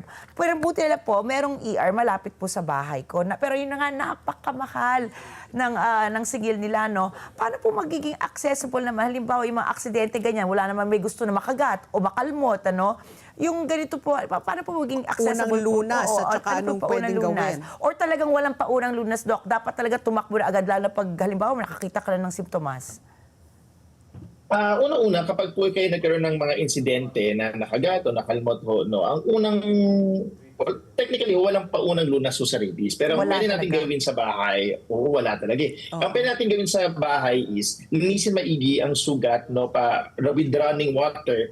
Pero kung sa mata kasi, mahirap, no? So, kailangan talagang idiretso sa ER. Pero kung kunyari, hindi naman po sa mata o sa mukha, no, pwede pong running water, hugasan with soap and water, pero ganun pa rin ho, kailangan pa rin natin dalhin sa pinakamalapit na emergency department. Kung hindi po, alam ko po, ang concern po ng mga nanonood sa atin, masyado po mahal, no? Pwede naman po tayong pumunta sa ibang animal bite center na pampubliko, ang DOH, tinalaga nila ang RITM at ang San Lazaro para sa mga ganito hong sitwasyon, no? So, kung hindi po sa private, no, pwede rin po sa mga pampublikong hospital. Ito po ba ay completely libre po, Doc? At lagi po ba may supply? And also, ang aksidente po, hindi natin masabi kung anong oras na nangyayari. May 24 oras po ba ng Animal Bite Center sa lahat po Ang ng mga- sa Pilipinas? Opo, ang mga animal bite center, ang mga emergency department po sa Pilipinas ay naging animal bite center ho. So 24 oras ho bukas. Ang Makati Medical Center ho ay open 24 hours. So, meron naman po kaming mga stocks ng anti-rabies ho, no, na pwede pong ibigay sa mga ating pasyente. Kung tanong po ay sa gobyerno, alam ko po yung tinatalaga nila, meron naman po sila ang pondo, pero yung 100% po ay hindi ko po yun masasabi dahil unfortunately hindi ko po alam sa DOH kung meron po. Pero sa pagkakaalam ko ho, mula ho nung dati pa, madalas naman po yung nabibigyan naman po nila ng anti-rabies ang mga pasyente pupunta ko sa San Lazaro. Oo. So ano, Doc, Austin, no? Pag ikaw po ay kinagat, sabihin natin ng aso, your pet dog, at alam mo naman, ang iyong aso ay kumpleto sa kanyang mga bakuna. Automatic ba, kailangan mo pa rin magpatingin at magpa-anti-rabies shot? Or will you be, di ba kaya nga natin, lalo na yung mga fur babies natin, mahal na mahal natin yan eh. What is your recommendation? Regardless of whether they're fully vaccinated, they must get rabies shot? How does that work? That is a very good question kasi madalas po yan tanungin sa amin. No? Sabi nga po nila sa status ng Pilipinas, around 80% ng nagkaka-rabies ay ang kumagat o kumalmot ay yung alaga nila. So, di ba po ang usually iniisip natin, stray dogs. No? So, but usually, the exposure to stray dogs, yung ang exposure naman ho natin sa mga galang aso at saka pusa, hindi naman ganun kalaki. No? Pero ang Pilipinas, we get to see around 400 to 450 patients ng nagkaka-rabies in a year. No? No, 2024, mga 420 po ang tinalaga ng DOH na namatay dahil sa rabies. Kung meron pong bakuna, tama ho yan, dapat babakunahan ho ang mga alaga ho natin, mga fur babies ho natin. No? At kailangan po ito'y lagi pong on the dot ho yung bakuna nila kasi may schedule ho yan. No? So hindi pwedeng isang beses lang. So dapat lagi ho nakaschedule sila. Yun ay kung kunyari ho nakakagat sila or nakakalmot ho ng tao, no? Kailangan pa rin ho yung taong nakagat o nakalmot ay mabigyan din ho ng anti-rabies. Bakit ho? No, kasi parang meron namang anti-rabies na yung alaga, no? Yeah. Bakit ho yung aso kailangan pa? Number one ho kasi, sabi ho nila, yung anti-rabies ho, yung bakuna ho para sa mga aso at pusa, ay para ho maiwasan natin na sila mismo ang magkaroon ng infection. Pero hindi po ibig sabihin ho nito ay hindi sila pwedeng maging carrier ng virus papunta ho sa tao. No? So sila, wala ho silang infection, hindi ho sila pero pwede pa rin po nilang ikalat ho, no? Pwede pa rin po nilang ilipat sa tao. Sa mga pagkakataong kunwari ho ay yung hindi ho di ba po sa schedule ho dapat talagang masinsinan ho yung pero ho may mga araw o buwan o linggo na hindi po natin nabigyan. Yes. Yun po ay chance ho ng virus na pwedeng magpunta ho doon sa hayop, no? At hindi po alam nung may-ari na meron na palang rabies virus yung alaga nila at may punta sa kanila. Pwede na hong grabe yung infection ho dun sa aso, no, na hindi na po kinayanan nung bakuna sa kanya. At pwede po niyang mailipat ho yung mga virus ho na yun sa tao. So technically ho talaga, kailangan pa rin ho ang mga tao. Unfortunately ho kasi bilang mga doktor, hindi po namin alam kung sino talaga ang magkakaroon ng infection ng rabies once na makagat o makalmot. No? Malaking chance na hindi. No? Pero unfortunately ho, malalaman lang ho namin na nagkaroon ka ng rabies kapag nagsimula na po ang sintomas. No? At once magkaroon na ho ang sintomas ng rabies ang isang tao, 100% na po nakamamatay. Wala na po kaming magagawa. So kaya po ang lagi po naming pinupush, no, yung importansya ng bakuna kasi ayaw na po namin kayo makita pag meron kayong sintomas kasi mas malaking chance ho mamamatay na. Nakamatay talaga. Yun ho. No? Grabe pala yun, no? Oo. So, regardless of whether you know your fur baby has been vaccinated, to play safe, anti-rabies shot ka pa rin. No? Wag ka nang, kumbaga, wag mo na isusugal na baka, anyway, binakunahan ako na si Brownie, okay na yan. Anyway, okay. Pero tama yun daw, kasi yung pusa ko nga, hindi lumalabas yan ng kwarto ko eh. Hindi lumalabas, pero yun na nga, kailangan daw talaga, nag-google ako noon, kailangan daw talaga tumakbo na. Pero ito, Doc, ang tanong ko lang po, totoo po ba yung sinasabi nila? Yung iba kasi, tinitignan pa, inoobserbahan muna. Alam ko mali po ito na tradisyon or na pag-uugali. Pero yung iba, dahil natatakot po, it's either sa presyo or dun sa mga tusok-tusok. Kasi Patpi, ang dami niyan. Ang dami nga dito, yan, naranasan ko po lahat yan, di ba? Yes. Binabantayan po nila yung symptoms naman ng aso or yung mga nakagat sa kanila. Totoo po ba yung sinasabi po ng mga matatanda na nauulol po yung aso o yung hayop kapag positive po na kapag pasa sila ng rabies, mauulol at eventually mamamatay po. Totoo po ba to? And can you explain bakit po nagkakaganto if it is true? Tama naman ho, no? So sa parehas pa rin po, tulad po ng sinabi ko noong umpisa, ang rabies virus ho, very notorious po sila. Gustong-gusto nila pumunta sa utak, no? Tao, sa hayop po, no? Once na nakakagat po yung isang aso o isang pusa, no, isang hayop na may rabies, nakakagat sa nailipat po nila yung virus, no.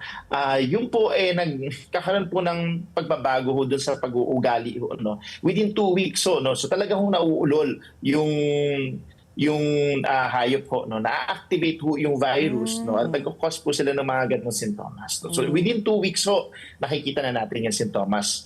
Pero unfortunately ho, kung kunwari hintayin pa ho natin, hindi ho kasi natin alam kung kailan ho magkakaroon ng infection din ho yung nakagat na tao, no. Pwede po, sabi po sa literature, it can happen, no, once kunyari po kasi may mga pag nakagat ho tayo, minsan ho hindi naman agad lumalabas sintomas, no?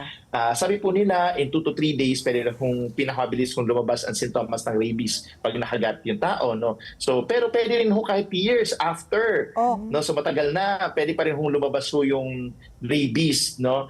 Ang punot dulo ko hoy, kung hihintayin pa natin ang 2 weeks at nakagat na ho't magkaroon na ng sintomas, no? Masyado na po, tulad po na sinasabi ko, once po kasi magka-sintomas na ang tao, wala na po tayong magagawa, mamamatay na po tayo, no? So, ikamamatay ho talaga natin once magka-sintomas na. So, hindi ko, yun din po, same din no, kung ayaw nyo pong o yung chance na magka-rabies ho, kung may yung hayop natin, yung mga pets natin, meron po. Ganun din ho, huwag na ho natin igamot, hintayin pa ho natin silang maulol bago ho tayo magkaroon ng sintomas. Dr. Austin, yung window, kung ako ay nakagat, kunyari sa probinsya at walang animal bite center o walang ospital, I mean a beach, in a secluded beach, ano yung window na dapat ako magpunta at magpa-anti-rabies shot? Naligtas naman ako, no? Wala yung pangamba na ako baka mamamatay na ako. I'm just curious about that window. Right. So usually, also common question po yan sa emergency department, no? Parang kailangan pa po ba ang tagal na, no? Bago sila. So yung window ho namin, usually the sooner the better. Yun naman ho talaga ang pinakamabilis, pinaka-soon, yun po ay pinakamaganda, no? Marami po kasing consideration kung bakit kailangan namin ibigay agad sa ibang pasyente, pero sa iba pwede namin kahit hintayin ng 1 hanggang 2 araw. Kung meron man hong pinakaliwe is 2 days, no? Pero ho, tulad po nung nangyari kanina na sa mata ho, siya nakalmot, napakabilis po kasi nung napakalapit ho nung mata o papunta sa utak. Nung pa kayong 2 days, short, masyado pong mahaba para pumasok. Kung may rabies ho yun, masyado pong mabilis na makakapasok, no? So ang ano ho namin, once po nandito sa ulo, no, head and neck, no, hanggang sa leeg ho natin, sa mga kamay, yan po yung marami hong nerve endings, no? So ibig sabihin, kapag ganyan ho, the soonest possible time, huwag na po tayo mag-atubili, dumiretso na ho agad tayo sa emergency department at animal bite center para mabigyan ho ng bakuna. So Dr. Austin, just to set the record straight, ilang injection ang kailangan para po ikaw ay ligtas na sa rabies? Like in the case of Ricky, she went to the ER, she had herself vaccinated. Ilang beses? Kasi may sinasabi 25 shots ba? Ganun ba kadami? Hindi ba OA naman yun? Ilan ba talaga? Ilan ba ho talaga? Minsan nagugulan ako. May 5, may 8, may 10, may 25 pa nga yata akong narinig eh. Oo. Okay. So may dalawang klase ho kasi ng rabies vaccine. No? So lahat ho ng mga sugat or kalmot, kagat ho galing sa mga hayop at sa tingin po namin ay pwede magkaroon ng exposure sa rabies virus. No? Kinakategorize ho natin yan. Category 1, Category 2 at Category 3. Kinakategorize po namin bilang mga doktor kung gaano kalala o posibleng magkaroon ng rabies infection yung tao. No? Yung 3 ho yung pinaka malala, kumbaga, no? Sa pangatlo kasi sa category 3 ho kasi, usually head and neck or pero kung pagdurugo doon sa sugat natin, no? Dalawang klase ho ng rabies vaccine or ang binibigay natin. Yung una ho, ang tinatawag ho natin ay rabies immunoglobulin. Ito po ay ibig sabihin natin, alam na po natin yung antibodies kasi galing ho tayo sa COVID, di ba? Yung titingnan natin sa bakuna, kung may antibodies na ba o wala, no? Antibodies ho yung ginagawa ho ng katawan natin na pangsugpo doon sa rabies virus, no? Itong immunoglobulin ho, ang gumawa na ho nung ganoong pagsugpo ay laboratorio na ho, no? So ibig sabihin, pag tinusok po sa atin, nandiyan na ho agad yung panlaban, pero mabilis din po itong nawawala kasi matatanggal din ho ng katawan. Yung isa ho ay tawag natin rabies vaccine, no? Yung isa rabies vaccine naman ho ay binibigyan ho tayo ng pagkakataon yung katawan para ho magkaroon ng paggawa ng antibodies, no? Ang ibig ho sabihin ho nito, mas matagal bago ho tayo magkaroon ng antibodies at yun nga lang ho, mas matagal din ho nawawala sa katawan, no? So kung category 3 ho, bibigay ho na lahat, ay yun pong vaccine, ay yung immunoglobulin ho na ginawa ko sa laboratorio, nakasalalay po ito sa timbang ng tao. So kaya po minsan nagugulat po bakit po 5 vials o 4 na vials, iba-iba ho, no, iba 3 vials lang. Depende ho yun sa timbang kung nasaan po ang sugat or nasaan pong parte ng katawan at kung gaano ho kalaki. No? So, yun po yung diferensya. Yung vaccine ho, 4 na beses ho yun binibigay. 3 hanggang 4 na beses ho. Depende ho rin ho sa kung anong klase ng bakunang ibibigay at kung ano pong category. So, iba-iba, in other words. Depende sa Iba-iba doktor ho. na mapupuntahan mo. So, may doktor kung category 3, 3 to 4. Tapos yung sinabi mo, depende sa timbang, yung kung category 2. Sorry. I just have to correct, hindi po siya depende sa doktor. Yung dami ho ay depende ho sa klase ng sugat, no? Kung saan po ang lugar, kung gaano ho kalala. Kung meron na pong bakuna from previous yung tao. At kung ano po yung category niya, no? So it's not and weight. So you cannot definitively say na it's 5 vaccines. Hindi pala ganon. So depende talaga sa Hindi po. category. Case-to-case basis. Case-to-case basis. So ano Yes, pinakamarami? Sige, yun na lang. Ano yung pinaka-konti at ano pinakamarami na lang? Ano yung range? Kung may bakuna ho na dati, nagbibigay na lang ho kami ng booster shot, no? 1 to 2 doses lang ho yun, no? Kadalasan 2 doses ho ang binibigay namin per booster, no? So 2 bakuna, tig-isa ho sa ibang dates. Pero yung pinakamarami, mahirap po yun kasi depende ho talaga sa weight yung isang bakuna, yung immunoglobulin eh. Depende, Okay. iko-computein ho talaga natin yan. May phone-in question dito, Doc. Pwede ba magpa-anti-rabies shot maski na walang kagat as prevention? Prophylaxis. Parang Prophylaxis. lalo na sa mga bata.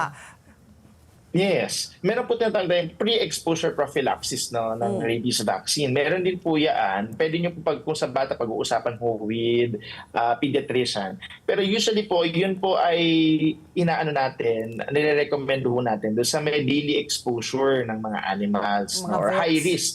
Yes, veterinarians, those who nagtatrabaho sa animal grooming sites na yung mga yung mga po nag-aalaga sa hayop kasi high exposure po sila sa posibleng pagkagat, no. Pero yung case to case basis kung sa tingin po natin ay high exposure po yung mga kapamilya ho natin, pwede po pag-usapan sa doktor nyo kung pwede na ho siya mabigyan ng pre-exposure prophylaxis or vaccination for rabies. But it's not really recommended. It's not recommended. Ang recommended pa lang ho ay para doon sa mga high exposure. Or yung maraming alagang aso siguro, maraming diba? Diba? Well, Doc, ito lang, huling katanungan po, no? Kasi nung nakita ko po yung bill ko, para sa akin talaga, pibihira ako masak sa bill. Nasak ako sa bill ko talaga noon. Hindi ko akalain na gano'n naaabot. Bukod siguro po sa ospital na napuntahan ko din, di ba? Case-to-case basis din naman yan kung saan. Ito po ba ay covered po ng PhilHealth? Halimbawa po, kung halimbawa nakagat po ako o yung anak ko, pwede ko po gamitin yung PhilHealth po ba? Sa tingin ko, kasi it po should nagbabago be. na ho ang PhilHealth coverage po ngayon, di ba? Parang may nag-aayos po sila ngayon Basta sa government hospital, Kaya lang kasi dapat sa gamot government siya. hospital Yeah. po. Oo, kaya Dapat sa government hospital po. Yun po ang sinasabi ni Sec. Ted Herbos, syempre po sa public hospital po yun. Kahit po bakuna, may bakunang involved. Kasi yung bakuna yung mahal. So kahit po may bakuna, libre na rin po yun. I think kung meron po ang San Lazaro na nasa-shoulder po nila, yung kahit po yung bakuna. Wow. So, Doc Austin, anong payo mo sa ating mga nakikinig at nanonood para po iwas rabies? Ano ba yung kadalasan? Apo. Dahil inaano nyo yung mga aso, yung mga pusa, kinukulit-kulit ninyo, mamaya bad mood yung aso. Sige, kayo na po magpayo para iwas Yun po. rabies. Napakahalaga po, no, tulad po ng sabi niyo, napakahalaga po ang responsableng pag-aalaga natin sa hayop na marami na po sa atin ang mga fur parents, no, na parang anak-anakan na po natin ang ating mga alaga. No? So 3 bagay po ang hinahayag namin. Number 1 is bakunahan ho ang mga alagang aso at pusa. No? Huwag pong pabayaan gumala ang mga alaga. Pangalawa, at pangatlo ho, turuan ng pamilya, lalo na po ang mga bata, kung paano umiwas sa kagat. No? Isa po sa pinakamadalas po naming nakikita, no, ako personally, in my practice, no, I always get to see po yung mga, pag nag-aaway ho yung mga alaga natin, tapos tayo ho mismo yung mag-separate sa kanila. Naku, yan po yung Nagre-referee. Pabayaan mo na lang Yes, sila yan ho yung magpatayan. kadalasan, or gumamit po ng ibang, huwag po gumamit ng kamay, gumamit po ng ibang instrumento na pwede nilang makagat, no, hindi ho tayo. Kasi pag po yung kamay ho natin ang gagamitin natin para mag-awat po sa kanila, talaga ho, yan po yung may pinakamalalaking mga sugat kasi talagang galit na galit ho, di ba ho, yung mga, siyempre, mga aso ho sila. Tapos bigla po meron makikitang parang kamay ho doon ay nakagat ho talaga. No, so, yan po sana iwasan ho natin, no? Yung mga ganung pagkakataon. Hindi lang ho pusa at aso ang pwede ho magkaroon ng rabies, no? Yung mga kagat ho sa paniki, alam ho natin, marami, lalo ngayon summer na, no? May iba po mapupunta sa mga kung saan lugar po sa Pilipinas na may mga paniki. Pag pinakagat kayo ng paniki, kailangan din po kayo magpa-anti-rabies. Ayan. Oo. So lahat talaga ng uri ng hayop. And the worst rabies virus is the one from humans. That's what I heard.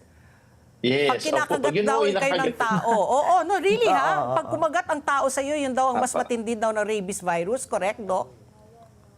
Kapag meron po rabies din ho yung tao, at nakagat ho kayo ng rabies na tao, yan po. Kadalasan naman ho, hindi tayo nag-harbor ng rabies ng virus. No? Ang tao kasi, once ho na magkaroon nga ho tayo ng virus, no, madali talaga ho tayong nauulat na mamatay. No? So hindi po natin siya naibibigay agad. Pero kung may rabies po yung tao at nakagat ho kayo, yan po talagang say 100% sure po kayo na matatransmit ho yun sa kabilang tao kung hindi po mabibigyan. Kung may kagat naman po ng hayop, ano po mga unang dapat gawin? Tulad po na sinasabi ko kanina, hugas lang po no, ng sugat, magpatingin po agad sa doktor at magpabakuna po agad. Okay, maraming salamat po, Doc Austin. Very informative, very interesting.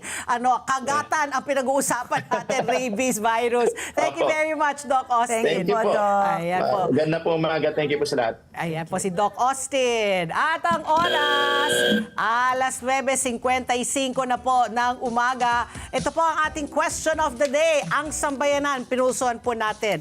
Ito po, sa paglobo ng todo ng presyo po ng mga produktong petrolyo sa merkado, kasabay din po ang pagsirit ng presyo po ng mga pangunahing bilihin at serbisyo.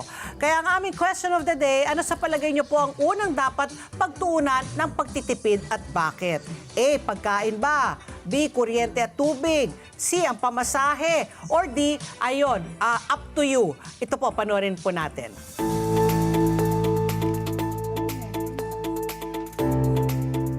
Sa kuryente, tapos sa tubig po.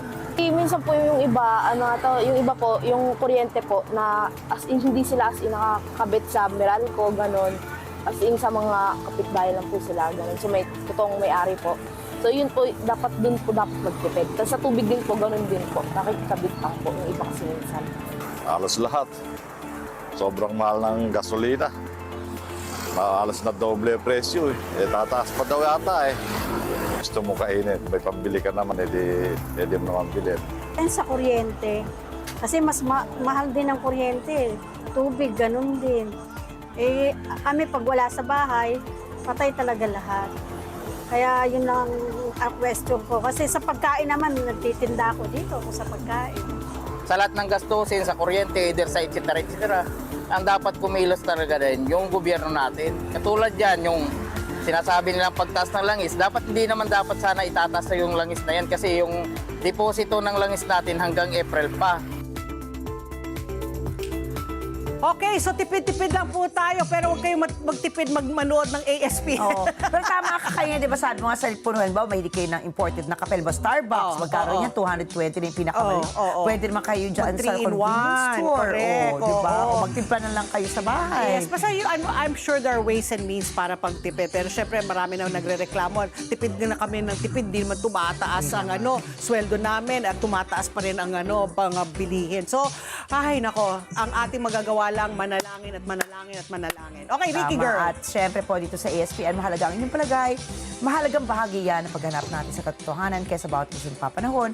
Parti po kayo ng diskusyon. At tandaan, ang buhay ay hindi patagalan, kundi syempre nga pasarapan. Kaya sulitin po natin dahil hindi natin alam kung hanggang kailan na lang po tayo dito sa mundong ito. So tawanan lang po natin ang ating mga problema, mag-food trip tayo na masasarap, nako, gumala tayo at gumawa tayo ng masasayang alaala. At syempre nga, gaya po ng sinabi ko po, patuloy pa rin po tayo manalangin. Kaya tutok lang kayo dito bukas sa ASPN.